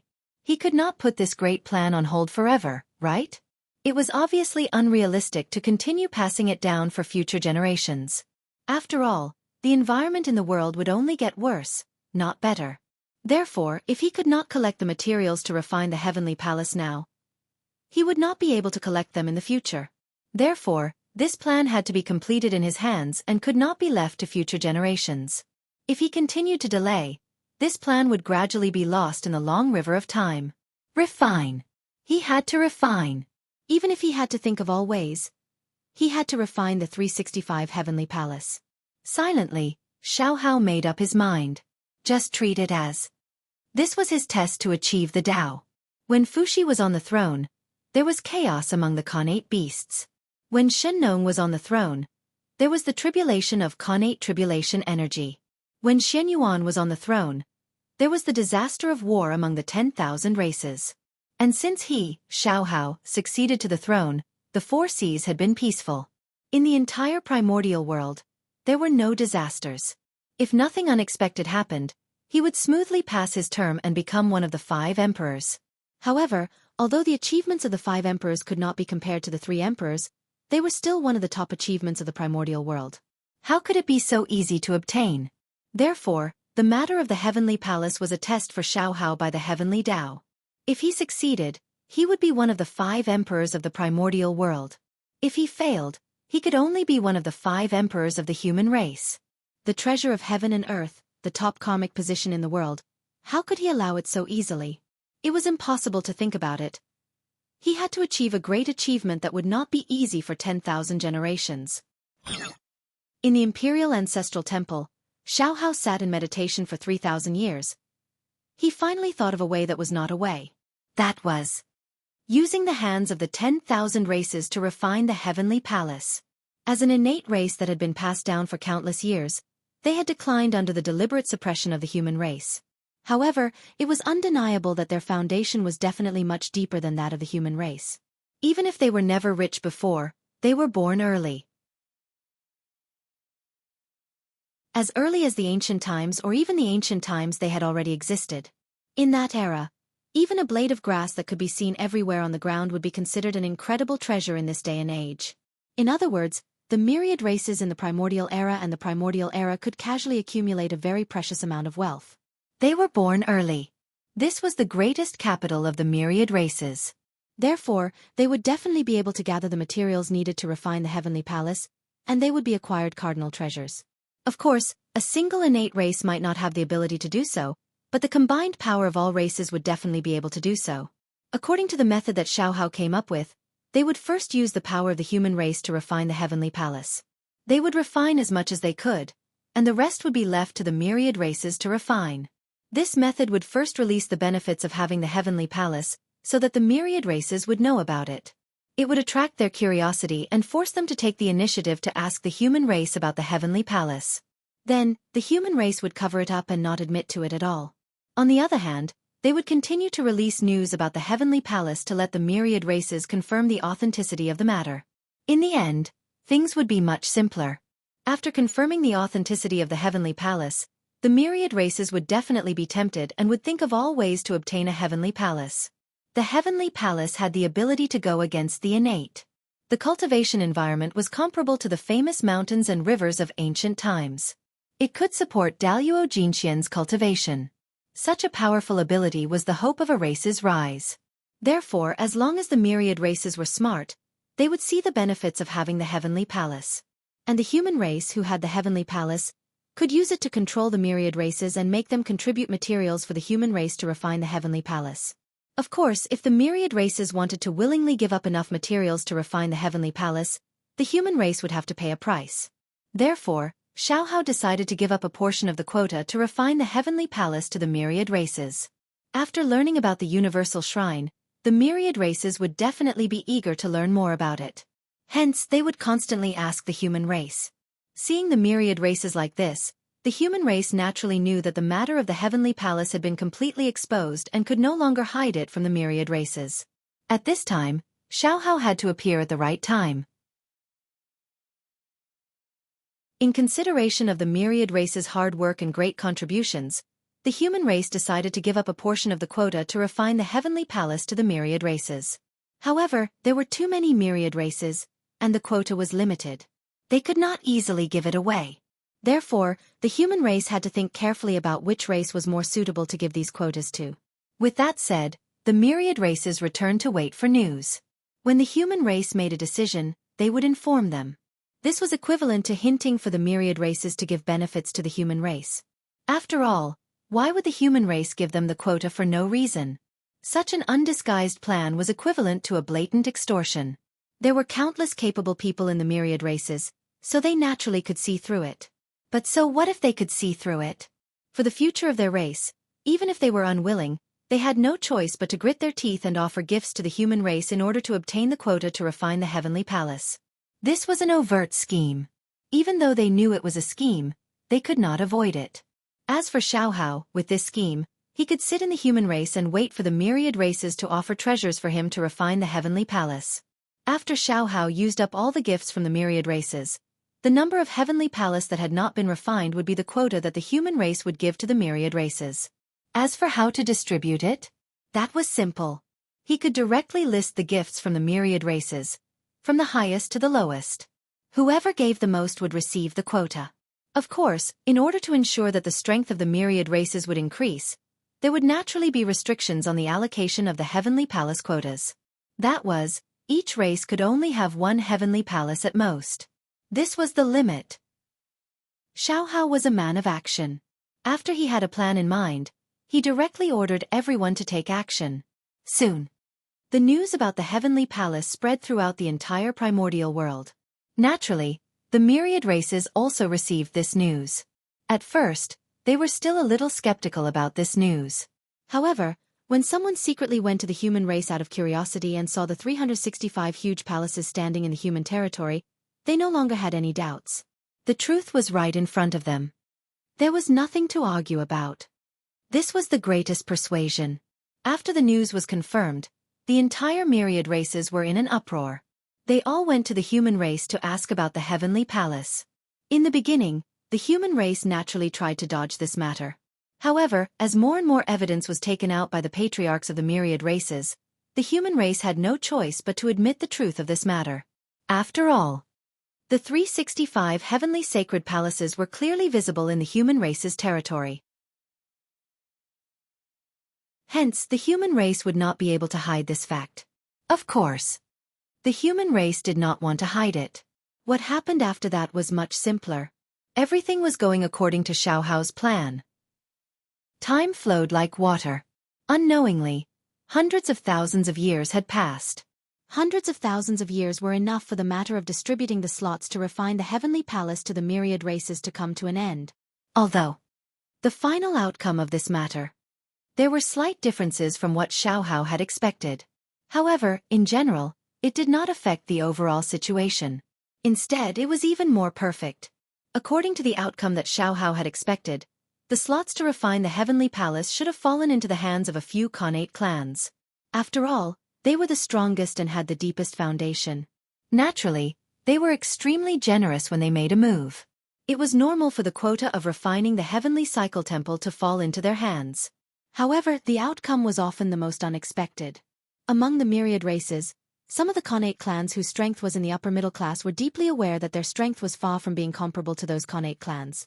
Therefore, it was almost impossible for them to obtain the slots to refine the Heavenly Palace this time. They would definitely not be able to compete with those Khanate clans. However, if they were asked to give up just like that, they would not be willing. That was the hope of rising up. In this primordial world where the cultivation environment was getting worse and worse, it was not easy to see the hope of rising up. No matter who it was, they would not give up so easily. They had not tried, so how could they know that they would not succeed? As the saying goes, when one is poor, one will change. In their desperation, those Khanate clans whose strength was in the upper middle class really thought of a way to defeat the Khanate clans. That was to join forces. The strength of a single clan might not be able to compete with the Khanate clans, but the strength of several clans definitely far surpassed the Khanate clans. Based on this idea, the clans that had a better relationship with each other formed small interest groups one after another, and joined forces to offer gifts to the human race.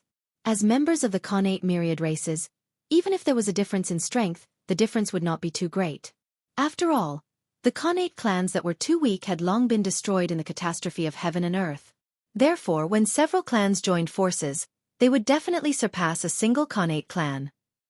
The Khanate clans had failed. With the alliance of these Khanate clans that were in the upper middle class, most of the confident Khanate clans had failed.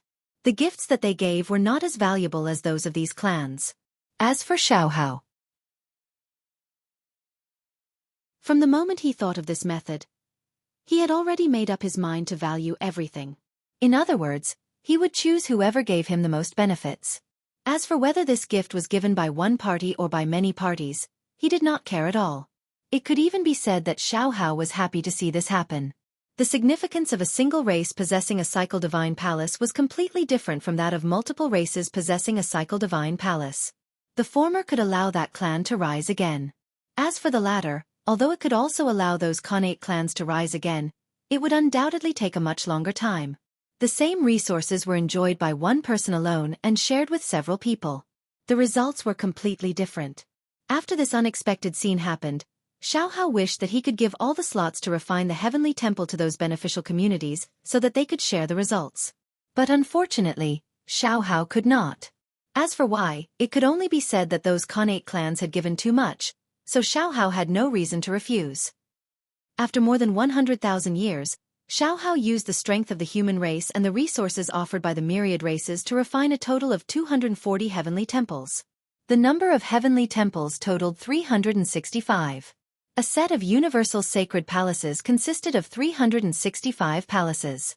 The human clan had refined 240 of them, leaving 115 universal sacred palaces unrefined. And these 115 heavenly temples were the slots that the human race had allocated to the myriad races. With the completion of the heavenly temples, Xianxia also came out of seclusion and announced the list of slots to the myriad races. When this name was announced, the myriad races were in an uproar. Especially those Khanate clans that had failed. They were extremely vexed. Before the incident, who would have thought that there was such a method of joining forces? Of course, even though they were vexed, they still did not dare to let those Khanate clans cause trouble. Not to mention that the human race would not allow it. Even if those Khanate clans joined forces, they would not be able to deal with them. Therefore, it was fine if they did not cause trouble. Once they did, they would definitely be the ones to suffer. But no matter what, losing the heavenly temples was undoubtedly a huge loss for these Khanate clans. Others had them but they did not. If there were no accidents, as time passed, they would eventually be surpassed by others. They were used to being high and mighty, so how could they tolerate others looking down on them? The failure this time finally became the last straw that broke the camel's back. It caused the emotions that those Khanate clans had accumulated for countless years to completely erupt. They had had enough. They had had enough of the oppression of the human race. Therefore they decided to leave. They wanted to follow in the footsteps of their ancestors and head to the heaven realm. If they continued to stay in the primordial world, they would never have the chance to surpass the human race. They could only live under the oppression of the human race. Since that was the case, they might as well go to the heaven realm and try their luck. That place still maintained the innate environment. Compared to the primordial world, it was undoubtedly more suitable for them, the innate clans. Of course, it was also more dangerous. But if they went there, with their innate clans' identities, they might be able to make a name for themselves. Wasn't that better than continuing to stay in the primordial world? Cultivators, it was in the word, fight. Fight for fate with the heavens, fight for luck with the earth, fight for wealth with others. In the past they did not fight, so today they were bullied by the human race. Now, if they did not fight, they would completely decline. Therefore, they wanted to go to the heaven realm to fight and see if they could surpass the human race. Just as some of the Khanate clans were preparing to evacuate the primordial world, Xianxia was not idle. He began his great cause of establishing the heavenly temples.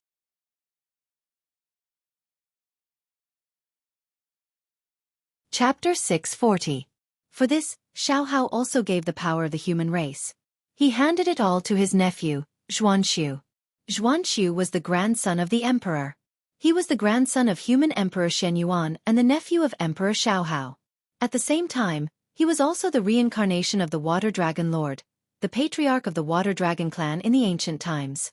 After the ancient war, the Water Dragon Lord fell to protect the human race and fell into silence.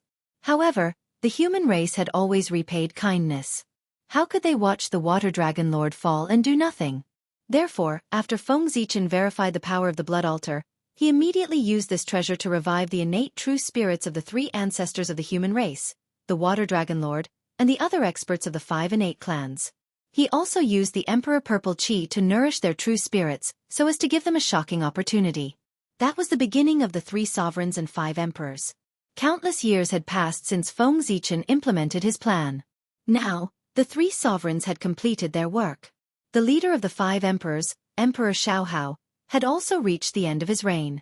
The Water Dragon Lord's innate true spirit had also reincarnated at the right time and joined the human race to ensure the continuation of the 5 emperors' legacy. As the reincarnation of Daluo Jingxian, Xianxia was the same as his predecessors.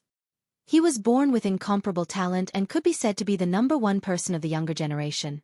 It was his outstanding performance that attracted Xiaohao's attention. After a series of tests, Xiaohao was extremely satisfied with Xianxia and groomed him as his successor. As Xiaohao gradually focused his energy on building the Heavenly Cycle Palace, he inevitably had no time to care about the matters of the human race. Therefore, at this time, as his successor, Xianxia could step forward and take charge of the human race for him. Firstly, This would allow Xianxia to focus on the heavenly palace and not worry about the human race. Secondly, he could use this to train Xianxia and increase his administrative experience. Thirdly, he could use this to establish Xianxia's dignity so that he could better complete the transfer of power of the human race in the future. Xianxia was naturally relieved to leave the human race's affairs to Xianxia. Therefore, he could deal with the heavenly palace without worry. In fact, it was not difficult to build the heavenly palace. The difficult part was how to coordinate the relationship between the 10,000 races. The matter of establishing the cycle divine palace involved many things, far surpassing Xiao Chen's imagination. Once it was done, it would definitely benefit the entire primordial world. With such great benefits right in front of their eyes, how could they not be tempted? Therefore, everyone from the myriad races wanted to get involved. Even if he could not obtain the cycle divine palace, he had to think of a way to get a share of this and earn some merit. Otherwise, it would be hard for them to not feel indignant when they saw others benefit while they had nothing. Thus, they would deliberately cause trouble. If the myriad races were united, such a situation would naturally not occur. But clearly, the myriad races were not. On the contrary, there were many races that held grudges against each other. If there were too many people, there would be conflicts. This was the case for the human race. It was the same in the myriad races. For example, wolves eating sheep. Could it be? Did the wolf clan have a natural enmity with the sheep clan? Of course not. At that time when the 10,000 races were born, they were all ignorant and did not know how to fight. They lived in harmony in the untainted land. However, the human heart was fickle. As time passed, the Tao hearts of the 10,000 races were stained with dust, and greed was born. At this point, whether it was for benefits for the Tao or for quarrels, in short, the 10,000 races gradually started to fight. Some hatred would slowly dissipate with the passage of time. However, some hatred would become more and more unforgettable as time passed. Therefore, this turned into a feud. What was a feud? A feud of generations. Only when one side was completely exterminated would this feud be eliminated. However, if the two sides were unable to completely exterminate the other side, then after a long period of silence, this hatred would appear in another way. For example, natural enemies. Wolves and sheep were like that. The reason was the hatred from countless years ago that had been passed down to today's results. The 10,000 races played tricks on each other, greatly delaying the process of establishing the cycle divine palace. Xianxia had really put in a lot of effort to coordinate the relationship between the 10,000 races. Of course, although Xianxia was vexed by these things, he was still happy to see them like this. After all, the 10,000 races that were full of contradictions were more reassuring than the 10,000 races that were united. While the 10,000 races were playing tricks on each other, Xianxia was not idle either. He was doing something. He secretly set up some restrictions on the cycle divine palace that was about to be given to the 10,000 races. These restrictions were not to restrict the ability of the cycle divine palace to make its ability to transform spiritual energy inferior to that of the human race. The purpose of doing so was too obvious. It was simply an insult to the intelligence of the 10,000 races. At the same time, it also made the human race seem a little petty. Therefore, Xianxia disdained to do so. The purpose of setting up these restrictions was to prevent the 10,000 races from using the cycle divine palace to threaten the human race after they gained control of it.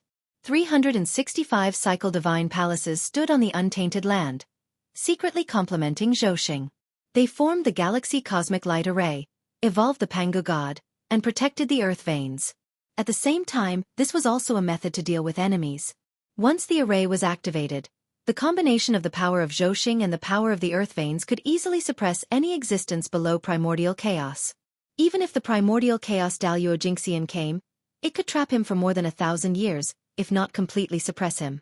This was a form of protection for the untainted land. At the same time, it was also one of the trump cards of the human race. But all of this was on the premise that all the cycle divine palaces were still under the control of the human race. But now, because the human race's foundation was limited, they could not refine all the cycle divine palaces. Emperor Xianxia had no choice but to divide a portion of the cycle divine palaces and hand them over to the 10,000 races to refine. In this way, although the cycle divine palaces were still a method to protect the untainted land, they could not be considered the trump card of the human race. Think about it. If the human race activated the cycle divine palaces and fought a bloody battle with the enemy, and the 10,000 races that controlled the cycle divine palaces suddenly turned on them at the critical moment and stabbed the human race in the back, then the human race would be in big trouble. In fact, they did not even need to deal with the human race. They only needed to suppress the power of the cycle divine palaces at the critical moment and prevent them from erupting. Just this point was enough for the human race to suffer. This kind of attack from the inside was the most fatal. Therefore, they had to be on guard against this. That was the reason why Xianxia had secretly set up restrictions in the cycle sacred palace. This restriction would not hinder the normal operation of the cycle divine palaces, nor would it affect the 10,000 races that lived in it. Its only function was to prevent the 10,000 races from mobilizing the power of the cycle divine palaces at the critical moment. That was enough. If they could not mobilize the cycle divine palaces, the 10,000 races would not be able to stab the human race in the back at the critical moment. Xiaohao's goal would be achieved. In this way, even if the 10,000 races found out, they would not say anything. Because if it were them, they would do the same. For the safety of their race, what was the big deal about using some underhanded methods? This was human nature. Of course, the biggest reason for this was that the human race was strong enough that the 10,000 races could not compete with them. Otherwise, the 10,000 races would definitely cause trouble. After all, understanding was one thing. However, if the things that they had bought with real money were secretly used by others, causing them to be unable to use them at the critical moment, no one would feel comfortable. It was still the same sentence. As long as one was strong enough, one could ignore the rules and make others not dare to say anything even if they were angry. Among the 10,000 races, although they had been trying to trip each other, however, they also knew that the matter of establishing the heavenly cycle of stars was too important. If this matter could not be carried out because of them, then their fate would definitely not be good. Therefore, although everyone was trying to trip each other up, they still had a limit. They would not make too much of a fuss and affect the progress of establishing the cycle divine palaces.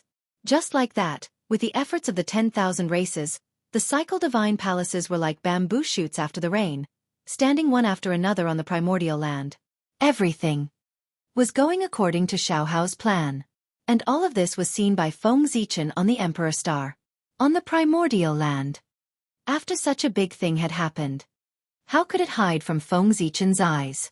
In fact, from the moment Xiaohao began to plan to build Zhouxing, Feng Zichen had secretly cast his gaze and kept an eye on the movements of the human race. He even knew that the human race did not have enough treasures to refine the cycle divine palaces. But he was not like before. To fill the gap for the human race. Previously, Feng Zichen had already made an exception to support the human race. This time, it was better to let the human race solve it themselves. The heavens move vigorously, and a gentleman must constantly strive for self-improvement. The prosperity of a race did not rely on the efforts of a single person, but the efforts of everyone. If he was to do everything, like a nanny, wouldn't the human race repeat the mistakes of the ancient times? He could do everything alone. What was the use of the 3 sovereigns and 5 emperors? Therefore, from the beginning to the end, Feng Zichen only watched and did not help Xiaohao in the slightest. Xiaohao did not disappoint him. Under such circumstances, Xiaohao did not even think of asking him for help. Instead, he planned to think of a way himself. Worth this was enough for Feng Zichen to feel gratified. Because if Xiaohao really asked him for help, Feng Zichen really did not know if he could really make up his mind to refuse. No matter how many harsh words he said, no matter how determined he was, but in the end, he was still a human. As a human, how could Feng Zichen remain indifferent in the face of the human race's request for help? Only a person with affection and loyalty could be considered a human. If one cultivated to the end, without the 7 emotions and 6 desires, one would have a heart of stone. One would be like a cold stone. The only thing in one's heart would be the supreme great Tao. One would be extremely indifferent to all things in the world. Then, one would not be considered a human. It was the Tao. Only the Tao. Could one let go of everything and not worry about anything? But it was obvious that Feng Zichen had too many things in his heart that he could not let go of. Therefore, he was still a human. He could not achieve the Tao, and he could not forget the human race. Therefore, if Xiaohao really asked him for help, he would be very disappointed, but there was a high chance that he would not refuse. The human heart was like this. How many people had escaped since ancient times? Fortunately, Xiaohao did not choose to ask Feng Zichen for help. Instead, he was prepared to think of a way himself. Facing difficulties was worthy of praise. Xiaohao was worthy of being the human emperor. He quickly came up with a solution. He used the hands of the myriad races to refine the heavenly palace. Regarding this method, Feng Zichen was very satisfied. In the short term, dividing the heavenly palace to the myriad races would undoubtedly cause the human race to lose a major trump card and plant hidden dangers in the future. If the myriad races rose because of this, wouldn't the human race be trapped in a cocoon of their own making?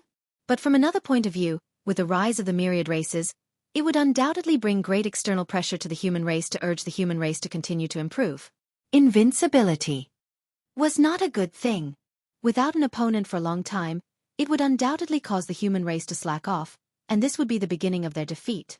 Moreover, with the disappearance of external pressure, the internal pressure would expand, leading to the occurrence of internal strife. Therefore, it was a good thing to give the human race some external pressure. On the path of cultivation, if one did not advance, they would retreat. It was the same no matter where it was placed. Of course, Feng Zichen didn't just stand by and watch. While he was observing, he was also on guard to prevent anyone from secretly attacking and destroying this matter. Not everyone hoped that the primordial world would become better and better. Chaos Fiend God and some fallen great divinities were the greatest threat. A confrontation between such existences could not be resisted by the current strength of the human race. Therefore, this required Feng Zichen to protect them. Perhaps Feng Zichen's warning had an effect. Or perhaps, after the failure last time, the Chaos Fiend God had chosen to temporarily hide. In short, the construction of the heavenly palace was completed smoothly. During this period, no one attacked to destroy it. In the 95th year of Xiaohao's calendar, after hundreds of thousands of years of hard work, Xiaohao combined the power of the human race and the myriad races to finally establish 360 Zhouxing in the primordial world. At this moment, in the ancestral land of the human race, a majestic palace floated in the void, emitting a resplendent divine light. That was the center of the human race's power, the supreme palace, the human emperor's palace. At the same time, it was also the center of the 360 heavenly palace, the Ziwei Palace. Whether it was the human race's heavenly palace or the primordial world's heavenly palace, there was only one Ziwei Palace that represented the head of all the divine palaces. That was the human race's supreme palace, the human emperor's palace. It was the center of the human race's power and the myriad race's power. With the power of one palace, it operated 2 galaxy cosmic light arrays alone. Perhaps the current human emperor's palace was not the strongest grotto heaven in the primordial world. However, as the 2 galaxy cosmic light arrays operated, its origin would become stronger and stronger. One day, it would become the #1 cultivation holy land in the primordial world. In front of the human emperor's palace, Xiaohao ordered people to set up an altar and led the experts of the myriad races to pray to the heavens. Heavenly Tao above. Today, Xiaohao of the human race has led the people of the myriad races and spent 200,000 years to establish 365 heavenly palace in the primordial world to protect the earth. We are here to announce to the heavens that we hope the heavens will judge us. Heavenly palace. Establish. As soon as he finished speaking, the heavens immediately sensed it. Instantly, an extremely majestic will. It appeared from the void.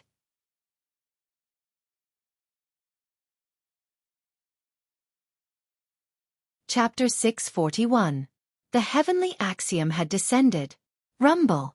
A vast will surged out of the void. In the blink of an eye, it swept through all the heavenly palace. It was also at this moment. Everything about the heavenly palace, even the plans of Feng Zichen and the others, were all sensed by the heavenly axiom. However, the heavenly axiom did not care at all. It only knew that with the establishment of the 365 heavenly palace, the wilderness would become more and more stable. That was enough. As for Feng Zichen and the others, did they have any selfish motives? Was that important? In the eyes of the heavenly axiom, the stability of the wilderness was greater than anything else. Compared to that, Everything else was just minor details that were not worth paying attention to at all. Therefore, as long as it was confirmed that the establishment of the heavenly palace would bring benefits to the wilderness, the heavenly axiom did not care at all whether Feng Zichen and the others could gain personal benefits from this matter. Just now, the heavenly axiom scanned the heavenly palace to determine whether its existence was good or bad for the wilderness. And the result was obvious. Establishing the heavenly cycle divine palace would bring no harm to the great desolate world. Therefore, the heavenly axiom had allowed this matter. Whoosh! Beams of divine light bloomed from the heavenly palace. They were incomparably resplendent and pierced through the 9 layers of clouds, forming an inexplicable connection with the Zhouxing in the distant firmament. Rumble! At this moment, the stars trembled, each radiating a dazzling light. Unparalleled star power gushed out of their bodies and poured into the corresponding universal palace. Roar, roar, roar! With the support of the star power, the heavenly palace immediately changed. Blurry figures slowly appeared in the palace. They were ancient and mysterious, as if they were strolling in from the past and were about to walk into the present. Those were illusory figures of the heavenly cycle star gods. Every Zhouxing would give birth to an innate star god. They were the sons of the stars and the natural lords of the stars. At this moment, the illusory figures of the heavenly cycle star gods were born in the heavenly palace. This meant that they had obtained the approval of the Zhouxing and could borrow the power of the Zhouxing's origin. At the same time, this also meant that the galaxy cosmic light array had taken shape. In front of the Ziwei Divine Hall, Xiaohao looked at the universe divine hall that was glowing with divine light. He suddenly formed a seal with both hands, pointed at the void, and issued a command. Galactic Cosmic Light Array, rise. As soon as he finished speaking, a change occurred. The divine light that shot into the sky from the universal sacred palace suddenly began to shrink. In the blink of an eye, it had completely shrunk back into the sacred palace. Then, as if it had been compressed to the extreme, the divine light suddenly exploded. Accompanied by countless mysterious runes, it swept in all directions. Dazzling divine light and endless runes flooded the entire untainted land in the blink of an eye. Buzz, buzz, buzz. The stars in the sky trembled. Boundless astral energy descended and was absorbed by the complete heaven's sacred palace. With this assistance, the divine light rune's aura skyrocketed and connected into one in an instant. Subsequently, an astonishing change occurred. Rumble. The entire Yo Wilds was buzzing, and the myriad Daos were trembling. They seemed to be trembling, but at the same time, they seemed excited. Numerous shocking phenomena were born. Amidst the shocking rare phenomena, a vast, ancient, magnificent, and illusionary figure silently descended. Panga's shadow. No, to be precise, it was Panga's godly figure. He appeared so suddenly and stood silently in the sky above the 360 universal sacred palaces, silently guarding the untainted land. But even so, the moment Panga's godly figure appeared, his imposing figure still made people unable to look directly at him. Yes, it was different from Feng Zichen rebuilding the boundless starry sky, Shenong sorting out the earth veins, and the shadow of Panga's godly figure hiding. This time, the shadow of Panga's godly figure clearly appeared on the untainted land. It allowed the myriad races, the powerful beings, and even the chaos demon gods to clearly sense his existence. This was done deliberately by Feng Zichen. His purpose was to deter those with ulterior motives. He wanted to make it clear to the world, the untainted land was protected by Panga's godly figure. Anyone with ulterior motives had to extinguish their thoughts that they should not have. Otherwise, under Panga's axe, there would be no life. That is, Panga's father god? When they suddenly saw the appearance of Panga's godly figure, not to mention the experts of the myriad races, even the powerful beings who were secretly watching this place were shocked. In the untainted land, no matter who it was, there was an insurmountable peak in their hearts. That was Pangu. In the hearts of all living beings in the untainted land, Panga's father god was an invincible existence. Known, unknown, as long as it existed, no one could compete with it except for the great Tao. From this it could be seen that Panga's position in the hearts of all living beings in the untainted land. Therefore, when they suddenly saw the manifestation of Pangu's godly figure, everyone could not help but be so excited that they could not control themselves. Those powerful beings were still fine because they were old enough and had experienced many great calamities of the world. Therefore, they had more or less seen the manifestation of Pangu's shadow. Therefore, in their hearts, they were more surprised than excited. However, the living beings of the untainted land were different. As the world changed several times, those living beings who had seen Pangu's shadow had either already attained the Tao or died in the great calamity and turned into dust. Therefore, the living beings of the world were all living beings of the new generation. Most of their understanding of Pangu's great Taoist priests came from legends. They had never personally experienced him and his greatness. But now, with the manifestation of Pangu's godly figure, the legend had become a reality. One could imagine the excitement in everyone's hearts. Greetings, Pangu's father god. Unable to hold back the excitement in their hearts, everyone bowed to Pangu's godly figure to express their excitement. For a moment, the name of Pangu resounded throughout the untainted land. Pangu! Pangu! Pangu! Perhaps the expectations of all living beings had an effect. The will of Pangu in the unseen world actually responded. Boom! An incomparably vast power suddenly erupted in the depths of the void, spreading out at a speed that surpassed time and space and thought. In an instant, it swept through the entire untainted land. Whoosh! At this moment, time and space seemed to have stopped. Everything fell into a stagnant state. It was not until an angry roar resounded throughout the untainted land that everyone came back to their senses. Pangu. The name Pangu was filled with endless hatred. The unwillingness and hatred contained in his voice was enough to move anyone who heard it. It's the Chaos Demon God. After the voice fell, Feng Zichen immediately made a judgment. It was the voice of the Chaos Demon God. Obviously, this time, Pangu took the opportunity to respond to all living beings to give the Chaos Demon God a fierce blow. He just didn't know what exactly he had done to make the Chaos Demon God so unwilling. But there was no doubt that the Chaos Demon God would definitely not feel good after being hit by Pangu. Otherwise, their voices would not be so mournful. Perhaps, Pangu had taken the opportunity to ruin the Chaos Demon God's resurrection plan. No matter what, it was always a good thing that Pangu had made a move. He believed that after this matter, the Chaos Demon God would definitely have scruples and would not act as unscrupulously as before in the future.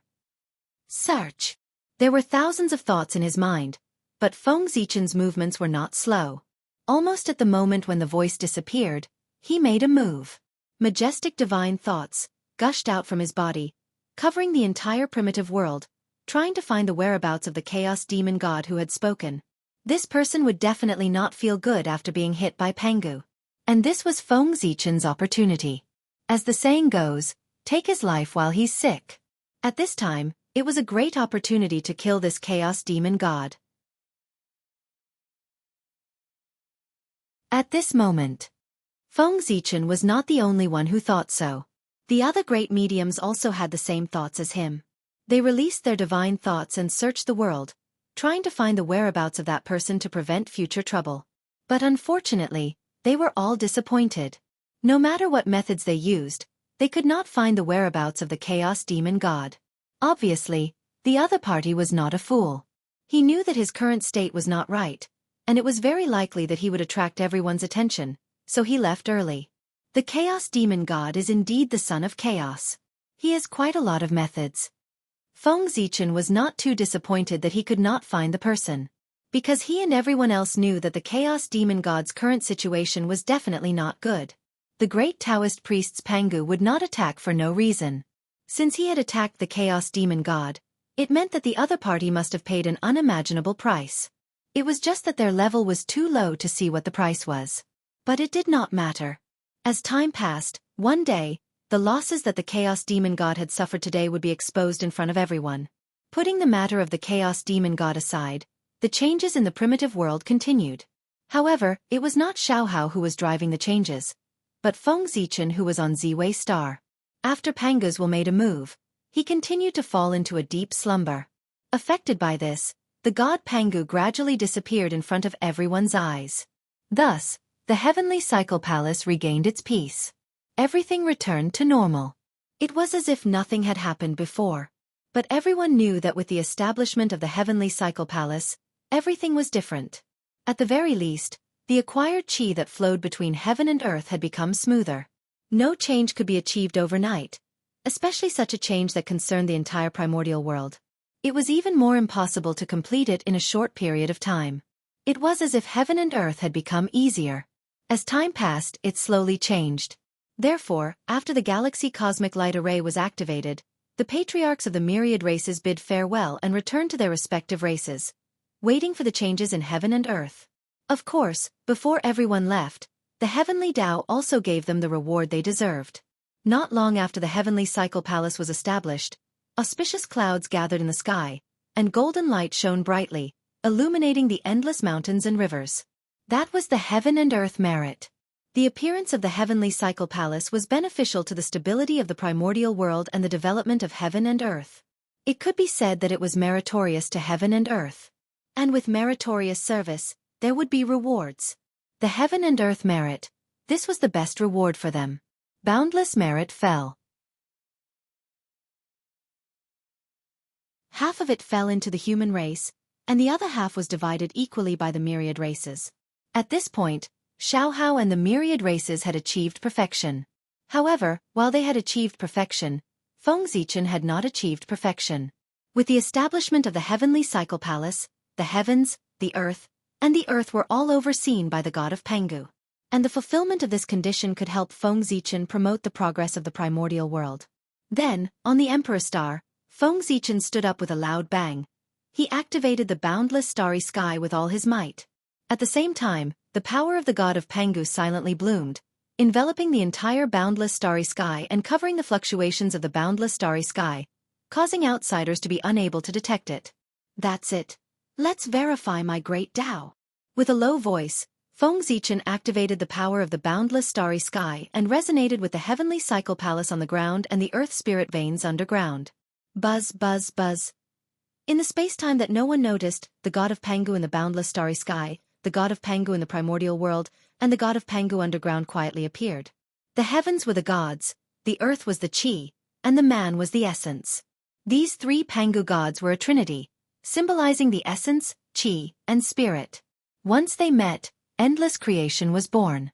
Shua, in a trance, the three Pangu gods suddenly merged into one, transforming into a clearer and more mysterious Pangu god. At the same time, with the fusion of the three Pangu gods, the entire primordial world seemed to have become more vivid. Primordial chaos as one. The fusion of the three Pangu gods caused the primordial world to become more complete, more lively, and more mysterious. Hu, the Pangu god opened its mouth and sucked in a stream of primordial chaos energy from the primordial chaos outside. When the primordial chaos energy entered its body, it first circled around the boundless starry sky, then flowed into the primordial world, passing through the 12 principal meridians before slowly entering the Dantian. Then, the Dantian produced a Tao fire, refining the qi into a god, returning to the void, and finally fusing with the Tao.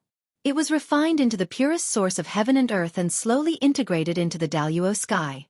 During this period, part of the primordial chaos energy was refined and integrated into the 12 principal meridians to strengthen the source of the earth and sublimate the earth spirit veins. The heavenly cycle palace, as the hub of the spiritual cave, also received some benefits from transforming the primordial chaos energy.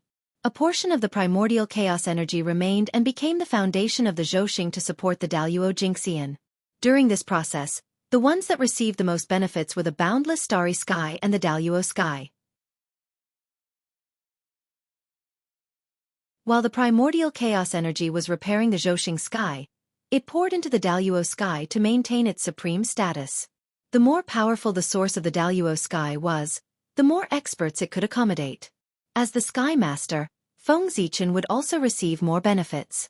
At the very least, if the Daluo sky became the source of all Daos, Fengzichen would be able to peek into all Daos and become the master of all Daos.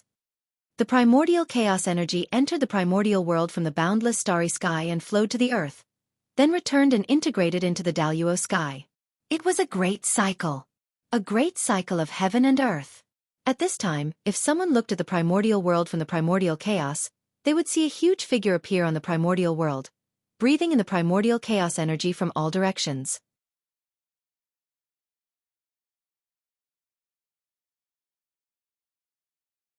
Chapter 642. That was Panga's god. No, it should be Panga's Dharma Laksana. The huge Dharma Laksana formed by combining the power of the whole untainted land was obviously not suitable to be called a god. Panga's Dharma Laksana stood above the untainted land and suppressed everything. It breathed in the chaotic chi from all directions and refined the purest origin of heaven and earth to help the heaven and earth complete the great cycle and gradually strengthen the foundation of heaven and earth. This was the road to the promotion of the world. With the formation of Panga's Dharma Laksana, more and more chaotic chi was absorbed and refined by the untainted land. With the help of this, heaven and earth would slowly grow. The boundless starry sky, the heaven realm, the earth realm, the netherworld realm, the earth. Everything would change. Everything was developing in a good direction. However, there was one thing that made people helpless. That was, after Panga's Dharma Laksana was formed, heaven and earth would undoubtedly become more prosperous. Under the influence of this, more congenital chi would emerge between heaven and earth. However, because heaven and earth were easier, the untainted land seemed to have been cursed. Under the restriction of the way of heaven, the spirit veins and earth veins that were supposed to give birth to congenital chi could not give birth to congenital chi at all. Every time congenital chi was born from the earth veins, an inexplicable force would appear between heaven and earth, distorting everything and forcibly transforming congenital chi into acquired chi.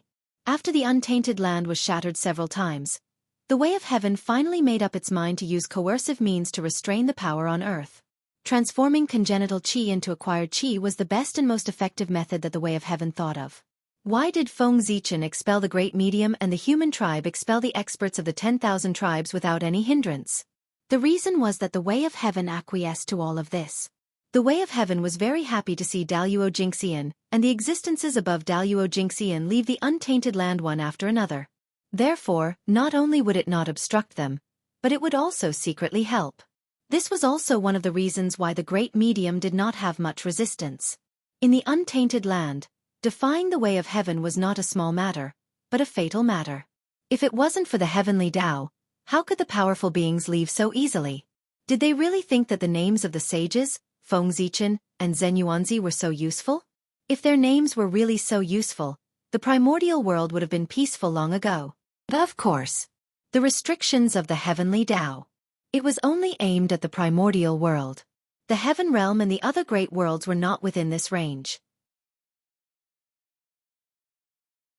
Otherwise, if the heavenly Tao dared to convert all the connate chi in the entire primordial world into postnatal chi, then, the great mystical abilities who had lost hope would not mind fighting to the death with the heavenly Tao and dragging the entire world into destruction. Severing my path is worse than killing me. Even the heavenly Tao did not dare to transform the entire primordial world into the postnatal era. Therefore, the matter of heaven and earth being easier was restricted to the primitive world. This was undoubtedly a bad thing for the countless cultivators on the ground. However, it was a great thing for the untainted land. This was a form of protection for the primordial world by the heavenly Tao. The weaker the strength of the cultivators, the safer the primordial world would be. In the past, the situation of the earth being shattered would not happen again. In the eyes of the heavenly Tao, how could the path of hundreds of millions of cultivators be compared to the comfort of the primordial world? It was clear at a glance which was more important. The earth could not produce connate chi, and the extra connate chi would not disappear into thin air. Then where could they go? Naturally, under the push of the heavenly Tao, they surged towards the heaven realm. The heaven realm. It was the center of the power of the primordial world. Now, with the decline of the earth, the connate chi swarmed over, causing its status to become higher and higher. It was faintly showing signs of becoming the center of the heavens. In terms of the content of the connate chi, the current heaven realm, with the support of the entire primordial world, had already surpassed the heaven realm of the ancient times. Moreover, due to the shift in the center of gravity of the primordial world, the heaven realm's proportion in the primordial world was increasing. Endless luck gathered, causing the heaven realm to undergo a second evolution and have the momentum to continue to advance. How could it be ordinary to combine the power of heaven and earth to nurture a realm? The current situation of the primordial world had already evolved. The heaven realm was the strongest realm, gathering a large number of experts in the primordial world. As for the earth, it had evolved from the paradise of the experts to the cradle of the experts. According to the heavenly Tao's thoughts, the earth had already become a tool to transport experts for the heaven realm. This was the future trend. It was also the best outcome. Of course, the heavenly Tao was incomplete. No matter what it did, it could not be perfect. It would always leave a trace of flaw, leaving a chance for all living beings. Therefore, although the heavenly Tao wanted to completely transform the primordial world into the postnatal world, it might not be able to complete this task. The Heavenly Cycle Temple. It was where the vitality of all living beings lay. The Heavenly Cycle Temple stood on the ground. Zhouxing was connected to the earth veins of the primordial world. It combined the power of heaven, earth and man, giving birth to endless creation. Its ability was truly amazing. It had the ability to go against the connate heavens. It could forcefully distort the rules of heaven and earth under the general trend of changing the world, turning the impossible into the possible, refining postnatal qi into connate qi. In other words, within the Heavenly Cycle Temple, there was no need to be affected by the change of heaven and earth. One could still enjoy the treatment of the primordial world. With the Heavenly Tao's ability, how could it not discover its function when it inspected the Heavenly Cycle Temple earlier? Even so, it did not remove the function of the Heavenly Cycle Temple. Clearly, the Heavenly Tao had tacitly allowed this to happen. This meant that the Heavenly Tao had recognized the Heavenly Cycle Temple's legal status. It was a chance of survival left by heaven and earth for all living beings. The connate races who obtained the Heavenly Cycle Temple were naturally very excited when they saw how useful it was. As for the connate races who did not obtain the Heavenly Cycle Temple, they were secretly vexed. Some of the connate races even had thoughts of leaving the primordial world. Now, they were waiting for Xianxia to ascend to the heavens, so that they could follow him to the heaven realm and build a foundation. However, the happiest people after the Heavenly Cycle Temple was established were none other than the human race. As for why they were happy, it was not because the human race had the most Heavenly Cycle Temples. Instead, as the 365 Heavenly Cycle Temples were established in the primordial world, the 365 Heavenly Cycle Temples in the human race's territory also underwent an inexplicable change. The two Heavenly Cycle Temples, one big and one small, one positive and one negative, corresponded with each other. Just like the Taiji yin-yang diagram, they corresponded with each other and gave birth to endless creation. The establishment of the Heavenly Cycle Temple in the primordial world had undoubtedly greatly stimulated the human race's Heavenly Cycle Temple, causing its power to skyrocket. One could see that under the influence of the Heavenly Cycle Temple in the primordial world, the human race's Heavenly Cycle Temple suddenly emitted a resplendent divine light. Countless mysterious runes soared up, forming great Tao formation patterns and seemingly undergoing a metamorphosis. Rumble! Amidst the violent vibrations, the great Tao runes on the Heavenly Cycle Temple spread out and transformed into a huge screen of light that enveloped the entire human race's territory. At this moment, under the cover of the screen of light, the human race's territory seemed to be isolated from the primordial world. Rumble! In the human race's territory, thunder rumbled, runes danced, and laws manifested. All sorts of astonishing phenomena appeared one after another. It was as if a supreme force was distorting everything and reshaping the world. After an unknown period of time, the Heavenly Cycle Temple gradually calmed down. The screen of light that enveloped the human race's territory also disappeared. Everything returned to normal.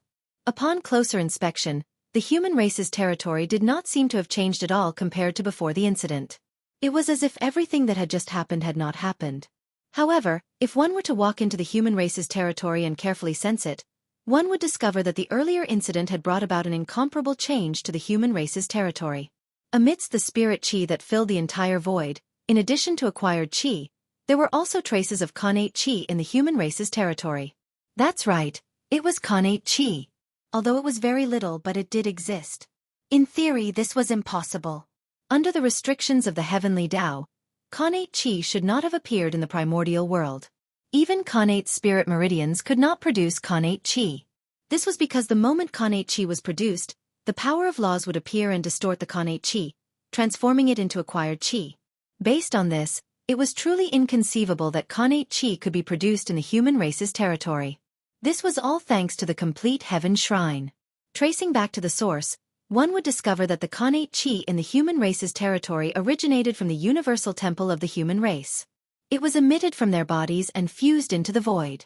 With the support of the universal temple of the primordial world, the human race's universal temple's power soared and produced even more connate qi. As a result, the temple could not contain it and had no choice but to disperse it. Moreover, as the temple's power soared, so did the power of God Pangu. As the power of God Pangu spread out, it distorted the laws of heaven and earth in the human race's territory and broke the restrictions of the heavenly Tao, causing a few loopholes to appear. It was these loopholes that made the impossible possible in the human race's territory. In the acquired era, Connate Chi was produced. It could also be said that the current human race had retained a trace of the primordial world's landscape. This was not to be underestimated. Although there was not much Connate Chi in the human race's territory, it was enough for the human race to leave the other races in the dust at the starting line. The Tao of gods and demons. The most important thing was to go against the Connate heavens. In the acquired era, the depletion of Connate Chi would undoubtedly increase the difficulty of going against the Connate heavens to a hellish level. It could be said that with the arrival of the acquired era, the Tao of the God Fiend had already shown signs of decline in the primordial world. But now, with the reappearance of Connate Chi in the human race's territory, although it was not enough to completely revive the Tao of the God Fiend, it could still preserve its inheritance and produce an endless number of experts. Just this point alone surpassed the myriad races by too much. It was extremely difficult to get started with the Tao of the God Fiend. Those who were not exceptionally talented could not get started. But similarly, once one got started with the Tao of the God Fiend, their achievements would far surpass other cultivation paths. At the very least. In terms of combat strength, the Tao of the God Fiend could be ranked in the top 3. Connate was the foundation of everything. The advantage of this, as time passed, was enough to let the human race leave the myriad races in the dust. This was the foundation of hegemony. The appearance of Pangu's Dharma idol undoubtedly had a huge impact on the primordial world. Therefore, as soon as he appeared, the great divines of the primordial world sensed something. They felt that the primordial world was slightly different from before, as if it was more lively. But then, no matter what methods they used, they could not find the origin of this change. It was as if it had happened out of thin air. They could not find the traces of the god of Pangu, let alone the Pangu's Dharma idol, which was even stronger than the Pangu. If these great divines could see the Pangu's Dharma idol, it would be a miracle. After being unable to find out the origin of the change for a long time, everyone had no choice but to give up and bury their doubts deep in their hearts. They would think about it when they had succeeded in their cultivation in the future. However, thinking about how not long ago, Pangu's will had briefly awakened and attacked the Chaos Fiend god, everyone could not help but feel that the change in the primordial world was related to this matter. It was no wonder that they thought so. It was really too coincidental that these two things happened. Pangu's will had just awakened, and the change in the primordial world happened here. It was really hard for people not to think about it. Regarding this point, Feng Zichen did not expect it either. Because in his plan, he did not think that Pangu's will would suddenly awaken. After all, who would have thought that Pangu would respond to the sacrifice of all living beings and attack the Chaos Fiend god? This was completely unexpected. However, it had to be said that this matter happened very coincidentally. It made the great divines connect the change in the primordial world with it, so as to avoid Feng Zichen's exposure. Compared to Feng Zichen's action to promote the progress of the primordial world, it was obviously more reasonable for Pangu to take action. Even the god of Pangu's strength is comparable to the ninth heaven of Hunyuan. How powerful is the Pangu's Dharma Laksana, which is even stronger? I wonder who is so lucky to be able to test the power of Pangu's Dharma Laksana? On Ziwei Star, Feng Zichen slowly withdrew his Dharma power and looked at Pangu's Dharma Laksana, which was in an unknown time and space, and muttered to himself. The formation of Pangu's Dharma Laksana undoubtedly gave Feng Zichen another powerful trump card. The power of Pangu's Dharma Laksana, which was formed by combining the power of the primordial world, was definitely beyond imagination. He just did not know how powerful it was. Was it above the Hunyuan realm or above the infinite realm? However, although Feng Zichen was very curious, he had no intention of trying. The reason was that the power of Pangu's Dharma Laksana was too strong. With Feng Zichen's current strength, who knew what would happen if he controlled such a powerful Pangu's Dharma Laksana? It was hard to say.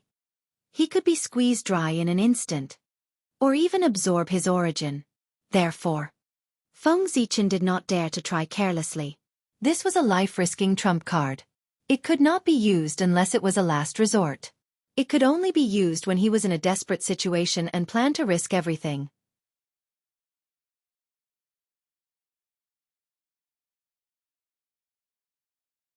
Chapter 643. In the ancestral land of the human race, where the ancestral temple was located. All the elders of the human race and the patriarchs of the myriad races were gathered here, ready to witness a major event that concerned the inheritance of the human race. That's right.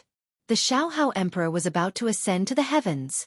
In order to establish the heavenly cycle temple, Xianxia had spent hundreds of thousands of years. Therefore, not long after the heavenly cycle temple was established, the Xianxia Emperor's million-year term came to an end. He had completed his merit and was about to ascend to the heavens. At this moment, everyone was gathered here to witness the grand occasion of the Xianxia Emperor passing the throne to Xianxia. Xianxia. From now on, the primordial world will be handed over to you. I hope that the human race will prosper in your hands and far surpass the ancestors. In this way, you will not let me down and the ancestors of the past. In the ancestral temple, under the witness of the Virgin Yuhua, the sacred Emperor Zichen, the ancestral Emperor Suiren, and the statues of the past human ancestors, Xianxia passed the human Tao Emperor seal, which represented the supreme power of the human race, to Xianxia. Xianxia. I will not let the ancestors down. Xianxia took the human Tao Emperor seal with a solemn expression and swore. Ha. Xianxia. From now on, the primordial world is yours. Amidst the laughter, the Xianxia Emperor walked out of the ancestral temple. And with his footsteps, strands of 7-colored auspicious clouds appeared under his feet, slowly lifting him up into the air. Everyone. Is there anyone who is willing to travel with me? In the air, Xianxia first took a deep look at the mountains and rivers of the primordial world before asking the crowd below. Xianxia had been in power for 1,000,000 years, so it was impossible for there to be no loyal subordinates under him. Moreover, these people had all made great contributions to him. Now that he was about to ascend to the heavens and enjoy the limitless supreme karmic position, he naturally had to give these people a future so that he would not let them down. And the heavenly court. It was where the future of these people lay. It was the center of the power of the primordial world, the place where countless providence gathered. If they could get an official position there, even if it only took 1,000,000 years, it would be enough for these people to obtain a lot of merit. These days, as the world became more and more perfect, merit became harder and harder to obtain.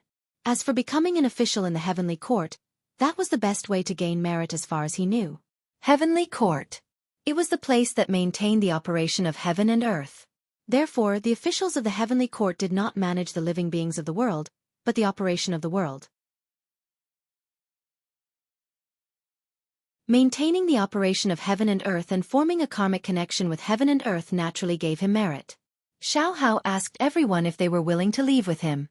His purpose was to ask everyone if they were willing to go to the heavenly court to seek a future. Of course. Xianxia's goal was not limited to this. The old ministers under him had been in power for too long and had hindered the promotion of the younger generation. Even the human emperor could not rule for more than 1,000,000 years, let alone these ministers.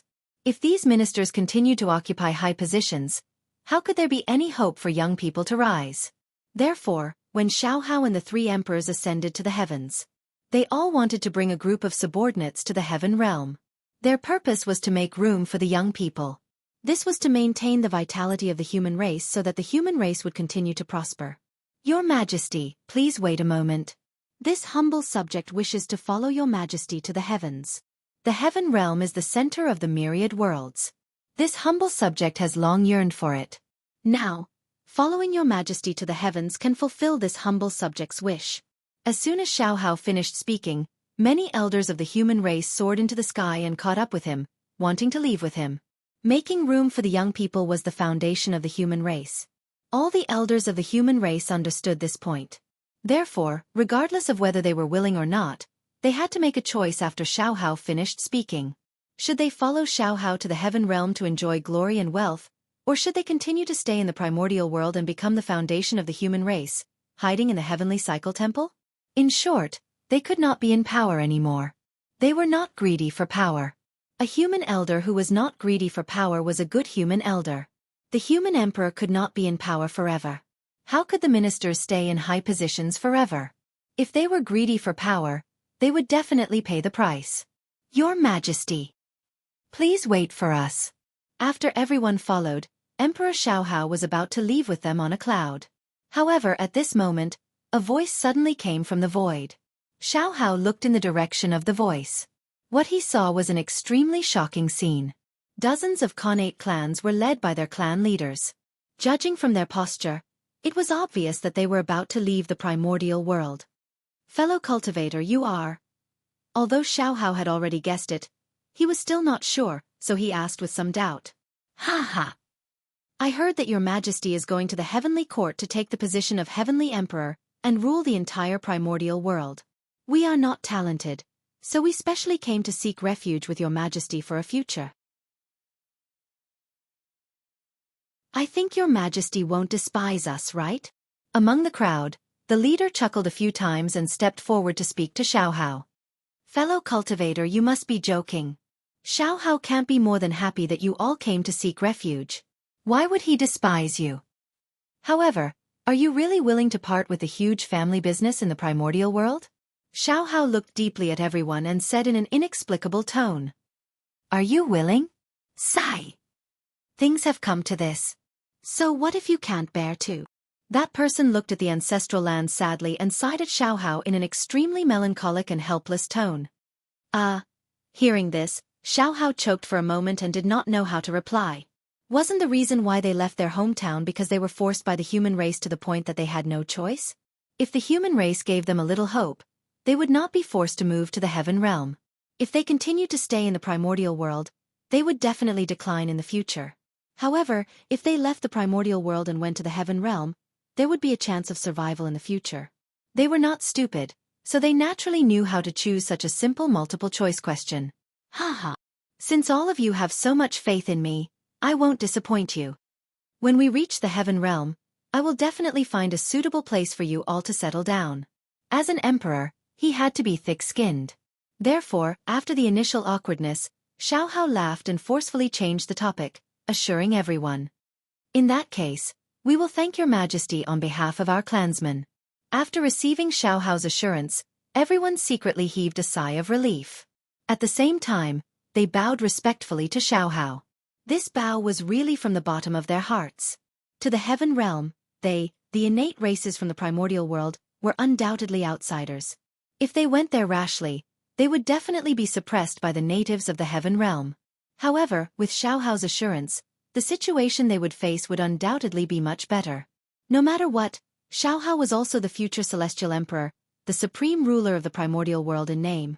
With his assurance, even if the natives of the heaven realm were dissatisfied with them, they would not dare to go too far for Xiaohao's sake. Otherwise, what awaited them would be the anger of the celestial emperor. Who was the celestial emperor? In the primordial world, other than the great magicians, no one could withstand his anger. Even the disciples of the saints were no exception. Did you not see?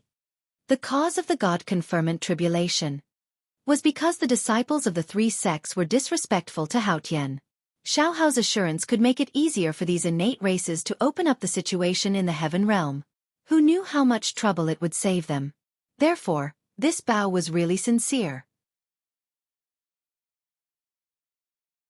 After accepting everyone's bow, Xiaohao rode a cloud and left with everyone. At this point, the primordial world ushered in the rule of Xianxia. That's right, there was no mistake, it was the primordial world, not the human race. Just as Xiaohao said to Xianxia, the primordial world is yours. Not as Shen Yuan said to Xiaohao, the human race is yours. The difference between the primordial world and the human race was the difference between the 3 emperors and the 5 emperors. During the period of the 3 emperors, although the 3 emperors were strong enough, the human race was obviously not strong enough. Although they could be considered the top of the primordial world, they could not be called the ruler of the primordial world. Therefore, the 3 emperors ascended the throne. First, they were the emperors of the human race. Then, after countless efforts, they became the emperors of the primordial world. During the period of the 5 emperors, after many years of operation by the 3 emperors, the human race's strength had long undergone a huge change. They could be said to be the true overlord of the primordial world. Therefore, with the legacy of the 3 emperors, once the 5 emperors succeeded the throne, they were the emperors of the primordial world.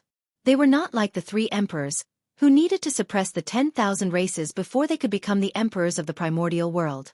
That was also why the 5 emperors were inferior to the 3 emperors. Compared to the 3 emperors, the 5 emperors had too many advantages. The difficulties they had to face were far less than the three emperors period. All the major obstacles had long been swept away by the three emperors. The five emperors only needed to develop step by step and they could lead the human race to glory. The contributions of the three emperors were not only beneficial to the current world, but also to the future. In the heavenly courts, powerful experts gathered. Regardless of whether they were in hiding or still active in the primordial world, as long as they were not in seclusion, they were all gathered here. Even the heavenly Tao had sent down a wisp of will to pay attention to this place. And all of this, it was all because of the handover of the celestial emperor.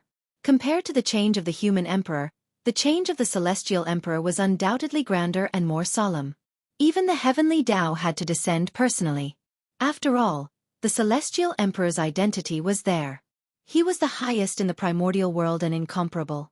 His every move was a major event that affected the primordial world, let alone a major event like the change of the celestial emperor. The powerful experts were coming, and the heavenly Tao was about to descend. That was to say, the saints were not in the primordial world. If not, they would have come personally to witness this scene.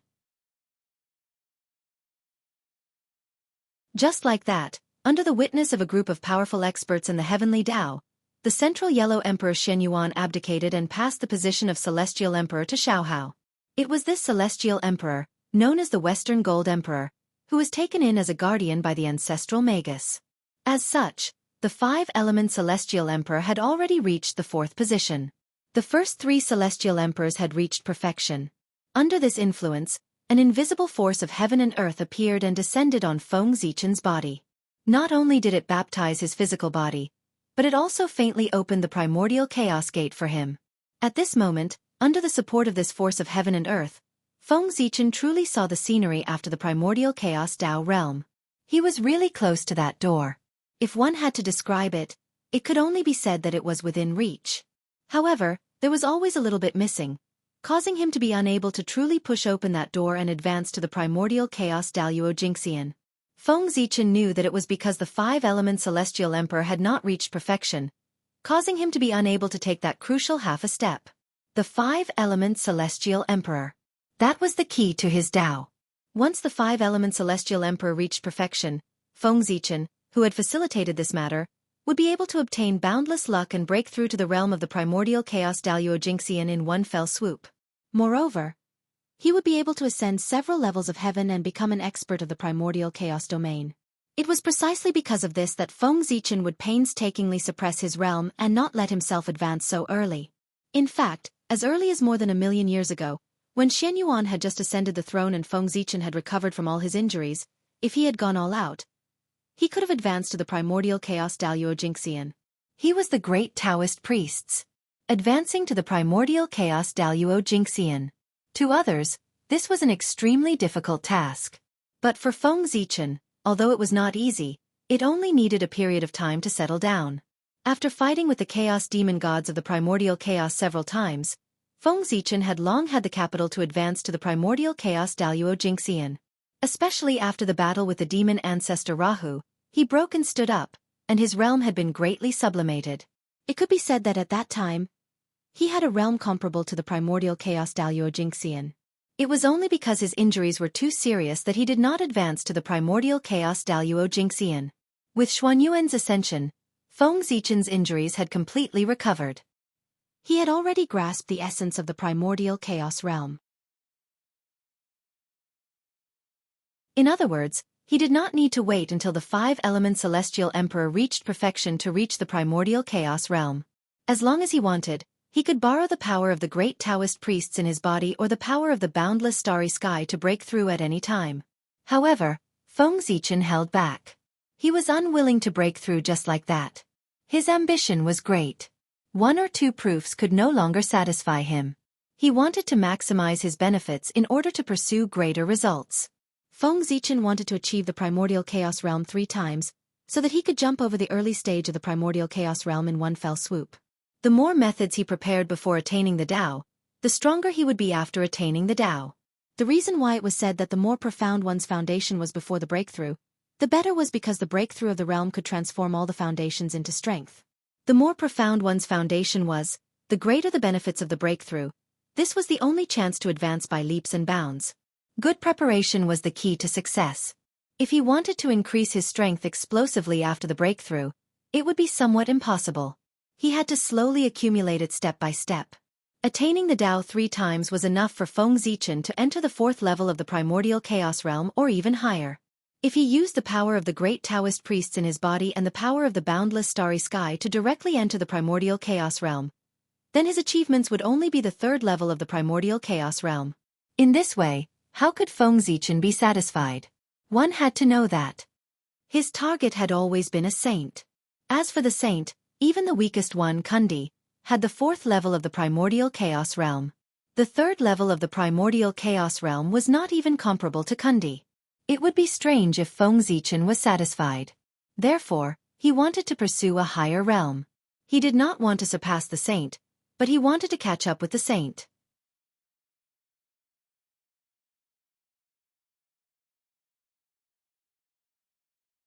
Chapter 644.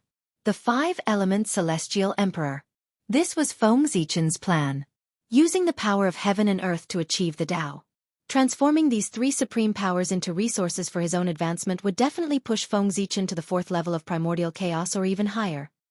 He would catch up with the saints in one fell swoop and become an existence that truly stood at the peak of the primordial world. Therefore, Feng Zichen could not break through. Even if he could easily break into the primordial chaos domain with his current foundation, as long as the 5-element celestial emperor was not perfected, he would not be able to break through. To be honest, this feeling of forcefully holding back from breaking through was not good. The power of the primordial chaos was right in front of him, constantly attracting Feng Zichen's mind, tempting him to take a step closer. How many people could resist the temptation of becoming stronger? However, for the sake of a stronger future, Feng Zichen could not help but endure. It was only 3 million years. He had endured such a long time, so he did not care about this little bit of time. It was just the time for seclusion. He could endure it for a while. He could not let any accidents happen that would cause him to suddenly break through and enter the primordial chaos domain. As a result, all his years of hard work would be wasted. During the reign of Emperor Xianxia, he felt that the human race had oppressed the myriad races too much, so he gave them preferential treatment to appease their hearts. Under this influence, the myriad races were able to recuperate and recover some of their strength. After their strength increased, the old habits of the myriad races resurfaced. They secretly started to cause trouble in the primordial world. Of course, although the strength of the myriad races had recovered some, they were still far from being comparable to the human race. Therefore, on the surface, the myriad races did not dare to cause trouble. However, in the dark, they kept making small moves. During Xiaohao's reign, the myriad races did not dare to go too far because of Xiaohao's prestige. However, after Xianxia succeeded the throne, his reputation for benevolence spread throughout the primordial world. As a result, the myriad races thought that he was a good person and inevitably had fewer scruples when they caused trouble. In addition, there was also a feud between the myriad races. In the past, because they were dealing with the human race together, they could not attack their allies, so these feuds were temporarily put aside. But now, as the human race descended into the primordial world and unified the myriad races, the so-called Khanate alliance naturally existed in name only. The alliance was gone. Naturally, they couldn't be considered allies. As a result, the various races no longer had any misgivings and began to enter the moment of revenge. Everyone would take revenge if they had a grudge, and take revenge if they had a grudge. The primordial world, which had finally regained its peace, became chaotic as a result. Logically speaking, Xianxia should have stopped the chaos in the primordial world. At the very least, he should have reprimanded the 10,000 races and ordered them to act calmly. However, in reality, Xianxia didn't say a single word from start to finish. It was not because he did not want to care, but because the current Xianxia was completely unable to free up his hands and feet to mediate the relationship between the 10,000 races. The matters of the human race were enough for him. How could he have other thoughts to consider the myriad races? Something is wrong with the human race. The friction between the myriad races continued, and the human race was not peaceful either. The hidden danger buried in the Shenyuan period suddenly erupted not long after Xianxia succeeded the throne. It was this trouble that restrained all of Xianxia's energy, so that he had no time to take care of the myriad races. What trouble could the human race, who was already the overlord of the primordial world, 'Cause if the heaven realm did not interfere? Naturally, the answer came from within. When a race became invincible, its enemies would move from the outside to the inside. In other words, the human race was on the verge of civil strife. Back then, after the human emperor Xianxia defeated Qi Yu, in order to appease the hearts of the mutants, he did not attack the Jiuli tribe ruthlessly. Instead, he scattered them into the various tribes. This method was indeed excellent at that time.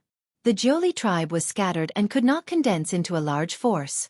Naturally, it was impossible for them to stir up any waves. In this way, the human race was doomed. However, it was obvious that Shen Yuan had underestimated the methods of the mutants. At that time, the leader of the mutants saw that Qi Yu was defeated and the huge Jiuli tribe was scattered. His clansmen were scattered all over the primordial world. He knew that the situation was over. Next, perhaps he was unwilling to be a coward, or perhaps he was worried that Shen Yuan would settle the mutants. The leader of the mutants did something big. It had to be said that the leader of the mutants was also a figure. He combined the witchcraft he learned from the witch clan with the medical skills passed down by Shen Nong and created the witch doctor lineage. This method combined the strengths of the two lineages. It had an incredible ability. Compared to pure medical skills, its ability was much stronger. However, it had a fatal flaw, and that was that the witch doctor technique could only be practiced by those with the bloodline of the witch clan. Just this point, it restricted most people. If not for this, the leader of the mutants could have become an ancestor and gathered supreme luck. In the future, he might have the possibility of becoming a great magician and achieving his own glory. However, it was this restriction that greatly reduced his achievements. It was fortunate that he could become a quasi-saint, not to mention a great magician. After creating the witch doctor technique, the leader of the mutants— oh no, it should be said that he was the ancestor of the witch doctor. The ancestor of the witch doctor passed down the witch doctor technique to the witchman lineage. It was this move that caused the witchman lineage, whose status had declined after the defeat of the Civil War, to greatly increase their importance in the human race. Not only did their status increase again, but they even faintly had the tendency to be on par with the royal family. After all, who could guarantee that they would never be injured? After the witch doctor technique spread, the status of the witchman lineage in the human race gradually became prominent, and they even obtained a great right to speak. The power of the witchman lineage could be explained by one thing. At this time, there were countless human tribes of all sizes in the primordial world, and most of these tribes had their own witch doctors. The only difference was the number. The small ones had one or two, while the large ones could have hundreds or thousands. And these witch doctors had great power in the tribe. It could be said that they were second only to the tribe leader. It was to the extent that in some small tribes, some witch doctors had more power than the tribe leaders. Of course, witch doctors who had such power could no longer be called witch doctors. Instead, they were called witches, and had the power to sacrifice. The important matter of the country was to sacrifice and fight. From this, it could be seen how much power the witchman lineage, who had the power to sacrifice, had in the human race. If that was the case, although the witch doctors controlled most of the power of the human race, they had no reason to divide the human race and continue to stir up internal strife. But this matter. The bad thing was the customs of the witchman lineage. As the descendants of the witchman and the human race, the witchman inherited some of the witchman's customs while inheriting the power of the witchman. For example, advocating nature. Pangu transformed into heaven and earth and created the primordial world. Based on this, the witchman believed that everything had a spirit. The mountain, the river, the sea were all formed from the flesh and blood of Pangu's father, and they should be worshipped. Therefore, the witchman liked to sacrifice. Heaven, earth, wind, rain, thunder, lightning. Such natural phenomena, or famous mountains and rivers, could all become the objects of their sacrifice. Yes, the witchman lineage inherited this characteristic of the witchman. They liked to sacrifice and wanted to sacrifice everything they saw. However, as the descendants of Pangu, the witchman was born with a law and could communicate with heaven and earth. Therefore, no matter what they sacrificed, they could get a response. However, the witchman lineage, because their bloodline was not pure, they did not have this ability. With this ability, what was the difference between them and the witchman? Naturally, they were taken to the witchman. In other words, the witchman could indeed get a response when he sacrificed everything. As for the witchman, he was just going through the motions when he sacrificed everything. Not only was it useless, it was also easy for some people with ulterior motives to take advantage of it. For example, when some small tribes were sacrificing, if a special living being passed by and coveted the offerings of the human race, they could use the time when everyone was sacrificing to give a response. This way, the special living being would transform. It would become the sacrificial spirit of this tribe and enjoy its offerings. Actually, this was nothing. As the saying goes, you have to pay for what you get. Since these special living beings enjoyed the offerings of the human tribe, they naturally had to protect this place to repay the karma. The special living beings received benefits, and the safety of the human tribe was also guaranteed. This was a good thing that was mutually beneficial, and they should not be too worried. However, the problem was that there were evil gods, chaos demon gods, wreaking havoc in the primordial world. It was inevitable that the chaos demon gods would sense the random sacrifices of the human tribe. This gave the chaos demon gods a chance to interfere in the primordial world. The chaos fiend celestial was naturally the best at bewitching people. It was because the chaos demon gods were powerful enough. With the size of the primordial world, no one could resist such a powerful temptation. As for karma, if it was the karma of the chaos, they might have some concerns. However, they would not care about the karma of the primordial world. In the heart of the chaos demon gods, they wanted to destroy the primordial world. How could they talk about karma with them? What was there to talk about?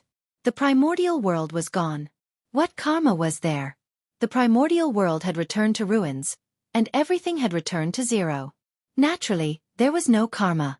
Therefore, the chaos demon gods were very unscrupulous when they did things. Under the bewitchment of the chaos demon gods, it was not surprising that anything would happen. For a moment, in the primordial world, monsters and monsters were everywhere, and it was a complete mess. Moreover, under the bewitchment of the chaos, the conflicts between the various tribes began to intensify. As a result, the internal strife of the human race was not chaotic. The situation was even more chaotic than that of the myriad races. And this was the current situation of the human race. When there were more people, there were more problems. The internal conflicts of the human race were much more complicated than those of the myriad races. Xianxia had a headache because of this. To be honest, this kind of thing was really not Xianxia's fault. Even among brothers, there were times when they were not on good terms. Needless to say, the relationship between the major tribes had long been so far apart. It would be strange if there were no disputes. Even without the instigation of the chaos demon gods, conflicts between the major tribes were bound to happen. The difference was only a matter of time. The instigation of the chaos demon gods could only be said to have further intensified the conflict, causing it to erupt in advance. This was unavoidable. It was also a conflict that had accumulated over countless years. It could erupt at any time. Xianxia could only say that he was unlucky to have caught up with this matter during his term. However, since he had caught up, then there was no reason to escape. He needed to think of a way to solve it. And this, perhaps, was the test of heaven and earth for Xianxia. In fact, to quell this internal strife, it was not difficult for Xianxia. This was not because of his invincible strength in the primordial world, but because of the unique system of the human race. In order to ensure that the human race's experts would continue to exist, the human race's experts often went out to search for geniuses and brought them back to the human race's ancestral land to nurture them. After countless years of accumulation, most of the human race's experts were gathered in the human race's ancestral land. They were absolutely loyal to the human race. They were the mainstay of the human race and the most powerful warriors of the human race. They were the foundation of the human race. There were no traces of great divine abilities or even saints on them. No matter how one looked at it, it was a good thing for the human race's disciples to become disciples of great divine abilities or even saints. They could borrow power for the human race. However, all of this was based on the fact that the human race and the great divine abilities lived in harmony. If one day, the human race and the great divine abilities fell out and went against each other, then what would the human race who had become disciples of the great divine abilities do? Would they help the human race, help the sect, or not help either side? Regarding this, Feng Zichen did not know. Nor did he want to know. He only knew The human heart could not withstand the test. Therefore, he had to prepare for the worst. In case it was just in case. If those clansmen were not useful at the critical moment, or even betrayed the human race at the last minute, then the human race would be in big trouble.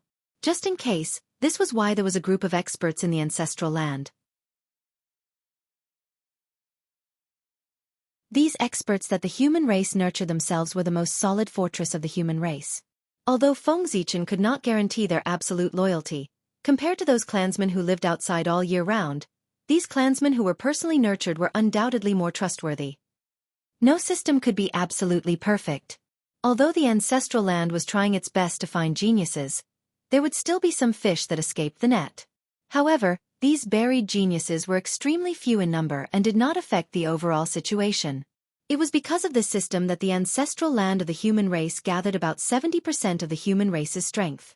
Excluding those clansmen who belonged to the great divine abilities, the experts in the countless tribes added together did not exceed 10% of the human race's experts. In this way, if Xianxia was determined to calm the riot, it would not take much effort at all. The difference in strength between them was too great.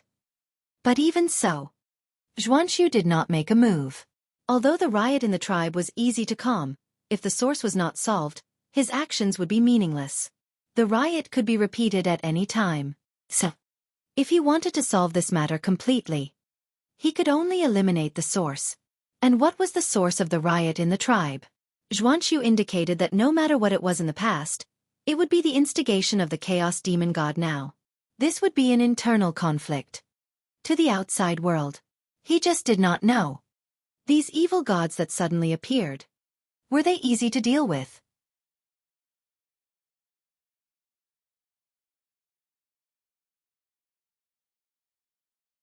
Chapter 645.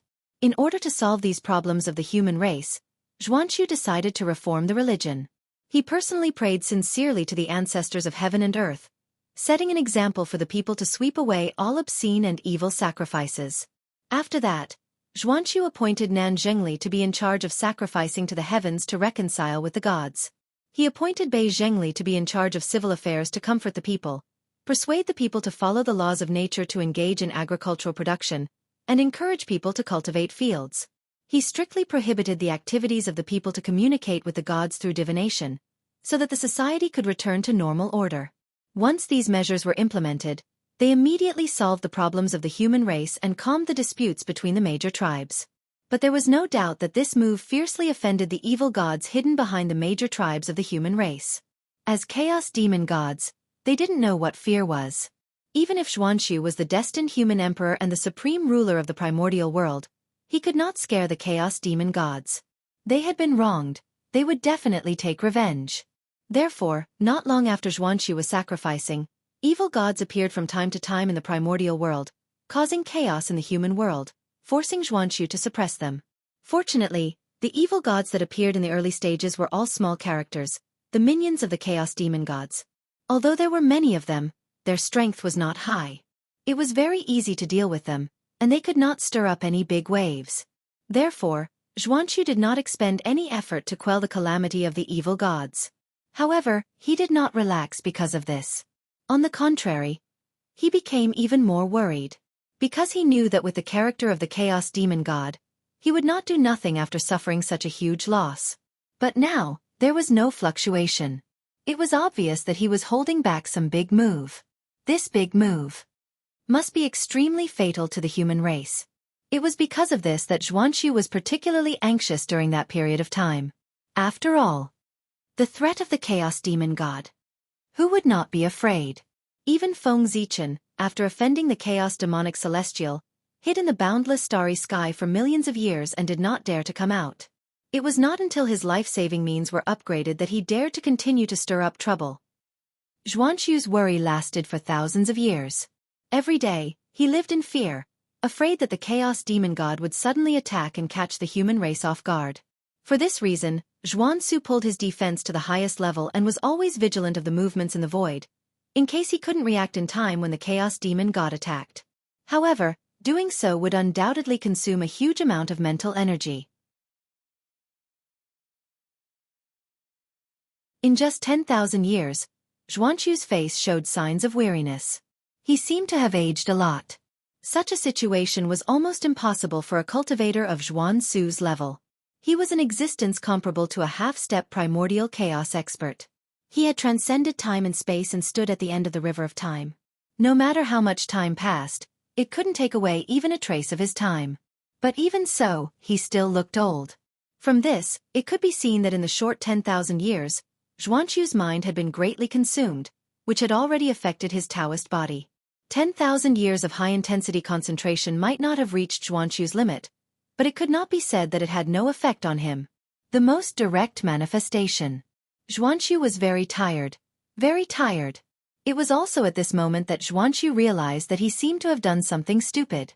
In this world, there was only the principle of being a thief for 1,000 days. There was no such thing as guarding against a thief for 1,000 days. He was waiting here for the Chaos Demon God to come and attack the human clan. If he didn't come, not only would he have wasted his energy, but he would also have wasted a lot of time. Especially in his current situation, it would be fine if the Chaos Demon God didn't come.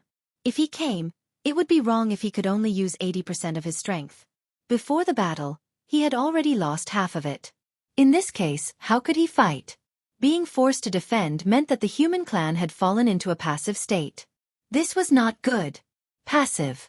It was not the style of the human clan. Taking the initiative was. At this moment, Xuanxu had an idea in his heart. He decided to change his strategy and turn passive into active to seize the initiative. And Xuanxu's idea was very simple. It was to implement the great plan of heaven and earth isolation. Once heaven and earth isolation succeeded, from then on, humans and gods would be separated. It would be difficult for the powerful to interfere in the primordial world. At that time, if the Chaos Demon God wanted to deal with the human clan, what they would have to face was not the human clan, but the laws of heaven and earth of the entire primordial world. Well, wasn't the Chaos Demon God holding back a big move? This was something that the human clan could not stop. Since that was the case, the human clan would be more straightforward and completely ignore the Chaos Demon God. They only hoped to complete the plan of heaven and earth isolation before the Chaos Demon God attacked. In this way, no matter what methods the Chaos Demon God had, he would not be able to hit the human clan. In this way, wouldn't the crisis of the human clan be resolved? Cutting off all risks from the source was the only way to ensure that everything was fine. Xuanxu was also a man of action. This was not. Just as he had an idea in his heart, after a short rest, he directly put it into action. And the first thing he had to do was to calm the disputes between the myriad clans. If he wanted to complete the plan of heaven and earth isolation, at the very least, he had to stabilize the primordial world first. What could be done in the chaotic primordial world? And it was not difficult for Xuanxu to restore peace to the primordial world. The myriad clans were not the human clan. He did not have so many scruples when attacking them. He could directly use his powerful strength to intimidate them. In the end, the primordial world was still a place where strength spoke. If one was strong, they could do whatever they wanted. Therefore, it was fine if Xuanxu did not speak. However, once Xuanxu spoke, the myriad clans that had been in conflict immediately quieted down and did not cause any trouble. For a moment, the chaotic primordial world immediately returned to peace with Xuanxu's voice. The dignity accumulated by the 4 generations of human emperors had long penetrated into the hearts of the living beings of the myriad clans, causing them to not dare to resist the orders of the human clan. Of course, other than forcefully suppressing them, Xuanxu also had some gentle methods to calm the disputes between the myriad clans. However, although those methods were gentle, they were too time-consuming. And now, the Chaos Demon God would come at any time. Xuanxu did not have the time to slowly waste time with the myriad clans. Naturally, he chose the method that would take the shortest time. Since the myriad clans had been calmed, Xuanxu did not stand on ceremony with them. He directly asked them to send representatives to worship the heavens and earth together to promote the plan of heaven and earth isolation. Heaven and earth isolation. As the name implied, it was to cut off the connection between the heavens and earth. How should one put it? If it was only to restrict ordinary immortals, then this matter would be very simple. There was no need to use the power of the entire myriad clans. Only Xuanxu alone would be enough. However, from the beginning, the purpose of the plan of heaven and earth isolation was not to restrict ordinary immortals, but all immortals, as well as the high and mighty great divine abilities. After heaven and earth isolation, Humans and gods would be separated. This person referred to ordinary living beings and cultivators who had yet to become immortals. And that god referred to the immortal path and all living beings above it. It was naturally very difficult to do this. Not to mention Xianxia, even the power of the entire human clan was far from being able to do this. The strength of the great divine abilities could be seen from their means that could destroy the heavens and earth. The difficulty of restricting the power of such figures outside the primordial world could be imagined. It could not be done without integrating the power of the entire primordial world. Therefore, Xianxia called upon the myriad clans to worship the heavens and earth together with him to borrow the power of the heavens and earth to promote the implementation of heaven and earth isolation. Without the help of the myriad clans, Xianxia could not exert the power of heaven and earth isolation to the greatest extent. Of course, under normal circumstances, even with the help of the myriad clans, it was very difficult for Xianxia to do this. After all, the great divine abilities of the primordial world were not made of clay. All of them had extremely good tempers. They could watch Xianxia push the heaven and earth isolation to proceed without doing anything. They would definitely be unhappy and would even secretly destroy it. However, that would only happen under normal circumstances. The current situation was obviously not normal, because the heavenly Tao was disappointed in the great divine abilities. The great divine abilities might not be willing to see the heaven and earth isolation, but the heavenly Tao was definitely willing to see it. Xianxia's actions were following the heavens. Naturally, the heavens were helping him. How could he fail? If those great divine abilities dared to interfere, they would be going against the heavens and would be punished by the heavens. Especially when their butts were not clean to begin with. If the great divine abilities dared to go against the heavens, the outcome would be even more worrying.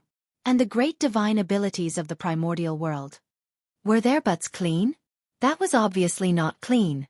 One had to know that during the Great Magi Demon War, it was not only the ancestral shaman, Dijun, and Tai Yi who interrupted Mount Buzhou. There were also the contributions of these great divine abilities. To be honest, there were too many great divine abilities at that time. Almost all the famous and unknown great divine abilities of the primordial world were included. This meant that the great divine abilities of the primordial world, one after another, almost all of them were burdened with the crime of destroying the world. How great was the crime of destroying the world? It was enough for those great divine abilities to die thousands of times. Although the heavenly Tao did not settle this matter because those great divine abilities had acted in time to remedy the situation and made a great contribution in saving the world. However, there was no settlement. It did not mean that this matter was over just like that. The heavenly Tao had always remembered. It was waiting for those great divine abilities to make a mistake and settle the score. The origin of a great divine ability was even greater than a major kiliacosm. If it returned to the world, who knew how many benefits it would bring to the world? The heavenly Tao had been coveting this for a long time. Now he was not afraid that the great divine abilities would make mistakes. Was afraid that they would not make mistakes. Under such circumstances, all the great divine abilities were in danger. How could they dare to easily touch the heavenly Tao's eyebrows? Wouldn't that be giving the heavenly Tao a handle so that they could cause trouble for themselves? Therefore, Feng Zichen concluded Xianxia's plan to cut off heaven and earth. It could be carried out very smoothly. No one dared to stop it. In the center of the primordial world, the original ruins of Mount Buzhou, where the world tree was now, human Emperor Xianxia, together with the elders of the human race and the patriarchs of the 10,000 races, was here to sacrifice to heaven and earth. This was the place where Pangu had fallen and transformed into all living things of heaven and earth. It was also the center of the primordial world and the place closest to the origin of heaven and earth. Therefore, this place had become the best place to sacrifice to heaven and earth. Back then, the Magi had sacrificed to Pangu here. In the primordial world, Pangu was greater than heaven and earth. Then, even Pangu could be sacrificed here. It was naturally more than enough to sacrifice to heaven and earth. That was the truth. Not only did the Magi sacrifice to Pangu here, but Dijun also sacrificed to heaven and earth here when he established the demon race. It could be said that whenever there was something important to report to heaven and earth, this place was the best choice. Today, Xianxia wanted to borrow the power of heaven and earth to cut off heaven and earth. Of course, he had to sacrifice to heaven and earth here to get the best response. Around the world tree. In front of the nothingness realm. Xianxia gathered the power of 10,000 races, gathered the earth of the primordial world, and fused the blood of all living beings to create a 9-colored altar to sacrifice to heaven and earth. The heavenly Tao is above. Today Xianxia of the human race has sensed that on the primordial world, humans and gods live together and invade each other, causing the earth to lose its order and the world to lose its order. Therefore, Xianxia specially led the 10,000 races to plead with the heavenly Tao and use supreme methods to cut off heaven and earth, causing humans and gods to be separated and not invade each other. May the heavenly Tao be the judge. In front of the 9-colored altar, Xianxia said respectfully. What? Cut off heaven and earth. It was also at this time that the patriarchs of the 10,000 races knew the purpose of Xianxia coming here to sacrifice to heaven and earth. All of a sudden, their expressions all changed. Cut off heaven and earth, no matter how they looked at it. It was not a good thing for the 10,000 races. Therefore, if Xianxia told the 10,000 races in advance, they would definitely not agree. Who knew what kind of trouble they would cause? Considering this, Xianxia thought about it and decided not to tell the patriarchs of the 10,000 races about this matter. He directly called them over to sacrifice to heaven and earth. In this way, once it was an established fact. Even if the 10,000 races wanted to go back on their word, it was too late. In fact, it was indeed the case. The patriarchs of the 10,000 races felt that it was difficult to get off the tiger. If they had known Xianxia's purpose, they would not have come even if they were beaten to death. But now they were already here. It would be difficult for them to leave now. Especially at this moment, when things had already reached the final step, they could not leave. If they left now, not to mention how Xianxia would take revenge on them later. Just say that the heavenly Tao in the sky would not let them off now. It would definitely let them know the consequences of using the heavenly Tao. When one's cultivation reached the Jianghu, they could be considered to have obtained the Tao. They could sense the existence of the heavenly Tao in the unseen world. And to be able to become the leader of a clan, their strength was at least at the late stage of the Jianghu realm. Therefore, the patriarchs of the 10,000 races could clearly sense that after Xianxia's sacrifice, the heavenly Tao was getting more and more excited. Didn't the heavenly Tao's performance mean that Xianxia's actions were in accordance with the heavens? In this case, how could the patriarchs of the 10,000 races dare to leave just like that? Wouldn't that offend the heavenly Tao? Compared to the great divinities, the Jianghu was undoubtedly more afraid of the heavenly Tao. That was because the great divinities had the ability to fall out with the heavenly Tao. If the great divinities were really forced into a corner, they would really dare to perish together with the heavens and earth. As for primordial unity golden immortals, it was obvious that they could not do that. Therefore, with their low strength, they could only be at the mercy of the heavenly Tao.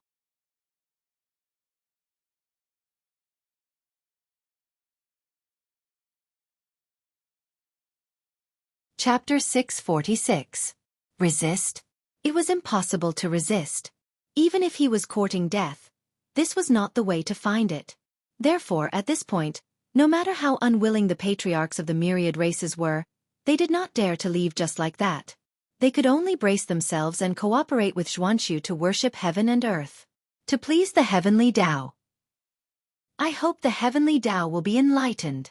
In front of the 9-colored altar, the patriarchs of the myriad races suppressed the unwillingness in their hearts and pretended to be pious as they shouted behind Xianxia.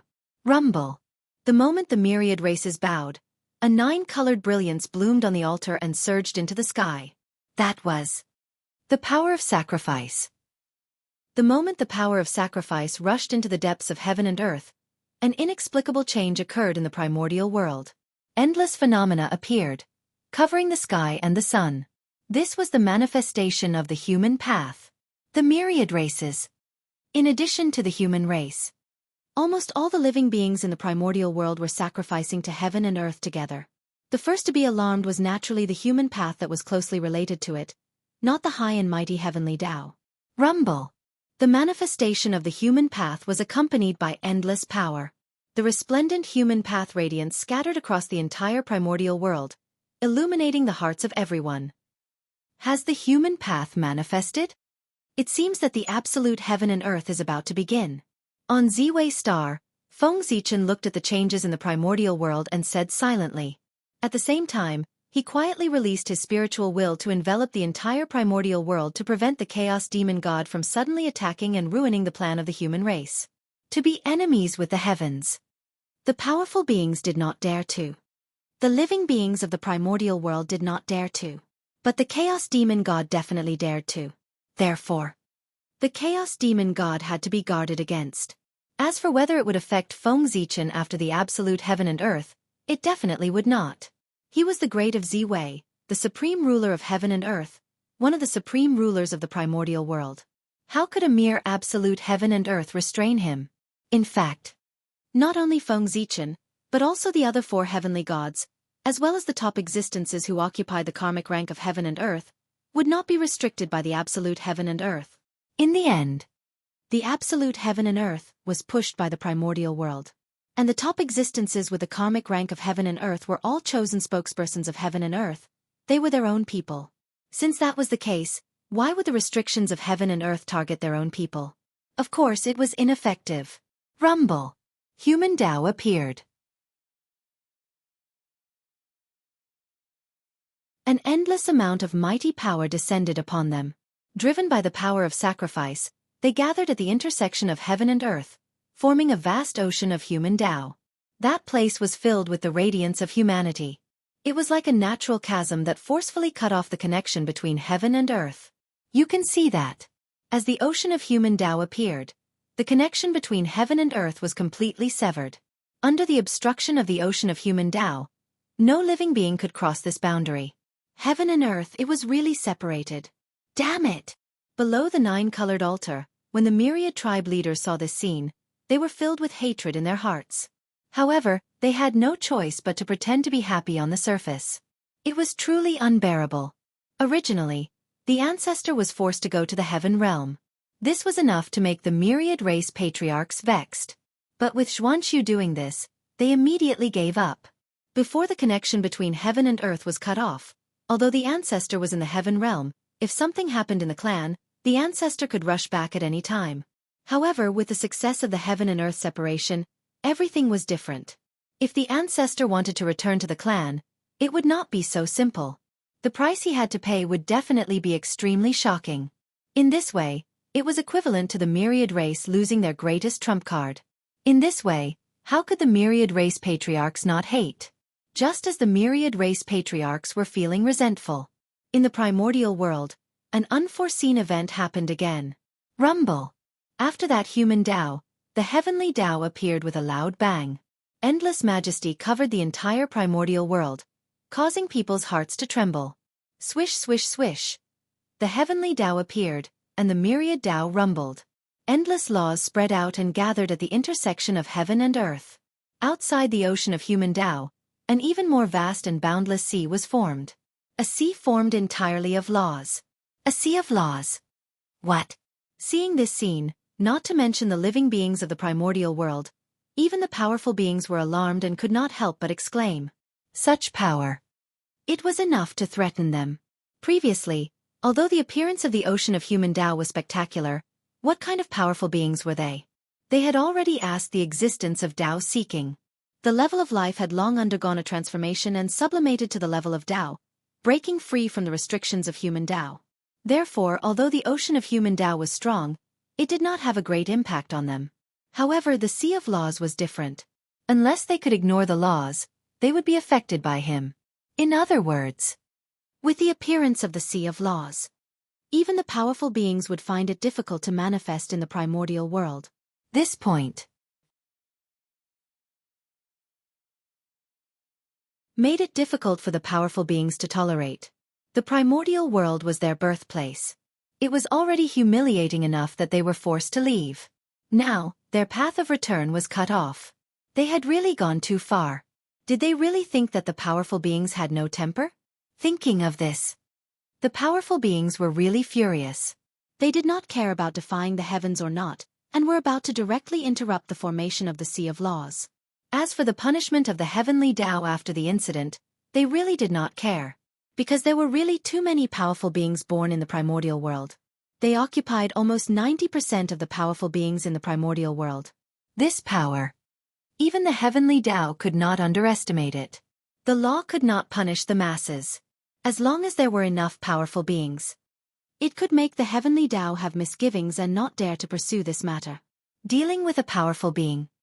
It was not difficult for the heavenly Tao, but 10 or 100 of them were enough to give the heavenly Tao a headache. Therefore, the powerful beings with such thoughts were not worried about the heavenly Tao's punishment at all. When they attacked, they had no scruples. Rumble. In the sky. All kinds of great Tao manifestations. They bloomed with shocking phenomena. A boundless pressure spread out. That was the fluctuation when the powerful beings attacked. Their strength was too strong. With a thought, they could create and destroy countless worlds. Once they attacked, they moved with the power of heaven and earth. F***ck. Feng Zichen, who was on guard against the Chaos Demon God, did not wait for the Chaos Demon God to attack. Instead, he waited for the powerful beings behind him to attack. He was really shocked. Everyone joined forces. Even he did not dare to take it head-on. Not to mention the sea of laws that had yet to take shape. It would probably be blown up by everyone on the spot. Fellow Taoists, please calm down. In a moment of desperation, Feng Zichen advised the crowd. Your Majesty, don't say anything. The heavenly Tao is really too much of a bully. Poor Wei and the others have followed his instructions and left the primordial world. But even so, he still refuses to let the matter rest. Today, he wants to use the hands of all living beings in the primordial world to set up the sea of laws to cut off poor Wei and the others' hopes of returning to the primordial world. He's really too much of a bully. Therefore, poor Wei and the others must seek an explanation today, so that the heavenly Tao knows that we are not to be bullied. As soon as Feng Zichen finished speaking, he heard a powerful being shout angrily. In the hearts of the great mystical ability users, they were truly wronged to death. They felt that the goal of the heavenly Tao was not to isolate the world, but purely to deal with them. Otherwise, why did it still want to seal the connection between the world after they retreated from the primordial world? Wasn't it cutting off their retreat? It was their retreat that gave the heavenly Tao the feeling that they were easy to bully. Therefore, this time they wanted to teach the heavenly Tao a lesson so that it knew that the powerful beings were not easy to bully. As for the fact that the human race was behind this matter, why didn't they blame the human race? That was very simple. How could they not know what the human race was capable of? Without the tacit consent of the heavenly Tao, even 10 more humans would not be able to change the primordial world. Hearing this, Feng Zichen was speechless. He did not expect that the powerful beings were angry because of this reason. However, after knowing the reason, the matter was easy to resolve. Fellow Taoists, please calm down. You are all virtuous people who have contributed to the primordial world. How can the heavenly Tao force you like this? How can it make you unable to return to the ancestral land? Let's continue to watch. The heavenly Tao will definitely not disappoint you. Shaking his head and smiling, Feng Zichen said to everyone. Fellow Taoist, are you serious? Zhen Yuanzi, who had a good relationship with Feng Zichen, could not help but ask. If it was not for the fact that he had no choice. He did not want to be enemies with the heavenly Tao. Fellow Taoists, what kind of status do I have? How can I deceive you? Hearing this, Feng Zichen smiled faintly and directly raised the Ziwei star. Immediately, the Ziwei star shone brightly, making it difficult for everyone to open their eyes for a moment. It was also at this moment that everyone remembered the identity of the person in front of them. Ziwei the Great was the most noble person from the primordial world. He was from the same sect as the heavenly Tao and was the Lord of Heaven and Earth. He was the direct descendant of Pangu. His guarantee was indeed very important.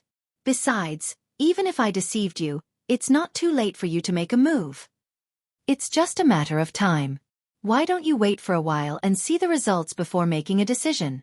Seeing that everyone was hesitating, Feng Zichen struck while the iron was hot and continued. All right. In that case, poor Wei and the others will listen to your majesty and wait for a while to see what the heavenly Tao's purpose is. When everyone heard this, they nodded and gave their orders. Waiting for a while would not delay much time. They could just see the final result.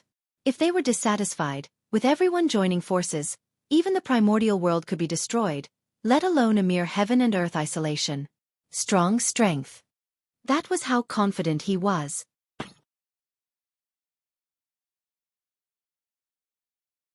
Phew, seeing that everyone had retracted their supernatural powers, Feng Zichen breathed a sigh of relief and accompanied everyone to observe the evolution of the heaven and earth isolation. Rumble. Without the interference of the great divinities. Soon the Sea of Law was completely formed. It joined forces with the Sea of Human Tao and completely separated the connection between heaven and earth. At this moment, under the combined isolation of the power of the heavenly Tao and the power of the human Tao, the heaven realm and the primordial world could be said to be two different worlds. The people of the heaven realm could not go to the earth. The people on the earth could not go to the heaven realm either. It was as if they were two unrelated worlds. Heaven and earth isolation. It was thorough enough. It directly separated the heaven realm and the earth into two different worlds. Your Majesty, is this the ultimate goal of the heavenly Tao? In that case, do you have anything else to say? Outside the world, a great divinity suppressed his anger and questioned Feng Zichen regarding this result. They were very dissatisfied. Haha. Fellow Taoist, don't be anxious. With a smile, Feng Zichen stretched out his palm and grabbed at the boundless starry sky. Immediately, endless starlight bloomed and turned into strands of sparkling ribbons that directly inserted into the Sea of Law. At the same time, the heavenly Tao trembled inexplicably. Strands of purple aura spread out from his body and gradually merged with the sparkling ribbons formed by the starlight. For a moment, in the Sea of Law, starlight was resplendent, and the Tao light was sparkling. They were entangled with each other, releasing endless mysteries. At this moment, seeing this scene, the great divinities seemed to have vaguely understood something. Changes were still continuing. After an unknown amount of time, the starlight and the Tao light gradually merged into one, forming special Tao lights that looked like ribbons. Buzz buzz buzz. Inexplicable Tao runes were emitted from the Tao light, resonating with heaven and earth. Mysterious runes were derived and imprinted in heaven and earth. The Tao light was resplendent and mysterious. With its appearance, the power of the Sea of Law actually began to slowly weaken. Soon, under the influence of this Tao light, a passageway appeared between heaven and earth again. However, this passageway, it only existed near the Tao light. This power? It's so familiar. It seems. A great divinity looked at the Tao light rippling in the Sea of Law, frowned and said with some doubt. He seemed to have seen this Tao light there. Guiding divine light. Suddenly, a voice sounded in his ear, reminding him of the origin of this light. This was Feng Zichen's voice. Yes, it's the guiding divine light. Poor Wei once felt a similar aura on fellow Taoist Jie Yin. After being awakened by someone, that person said excitedly, "Guiding divine light. The light of all living beings." The only ability of this light, as the name implied, was to guide. Once the guiding divine light was released, it could guide everything. Of course. That was the highest level of guiding divine light. The guiding divine light here was obviously not at this level. Its ability was relatively simple, and it could only guide immortals. This light is called the guiding divine light. It is formed by combining the power of the stars and the power of the heavenly Tao. It is different from the guiding divine light on the saint. It is not used to illuminate all living beings, but to guide immortals. Under the suppression of the Sea of Law, the laws on the primordial land have been compressed to the extreme. They no longer tolerate existences above the golden immortal. In other words, once someone displays the power above the golden immortal, they will be sensed by the Sea of Law and be guided to the heaven realm by the guiding divine light inside. They are not allowed to stay on the ground. Feng Zichen casually grabbed a wisp of guiding divine light and explained to everyone. It was a very simple principle. Under the influence of the guiding divine light, the Sea of Law did not target anyone. It only targeted the power above the golden immortal.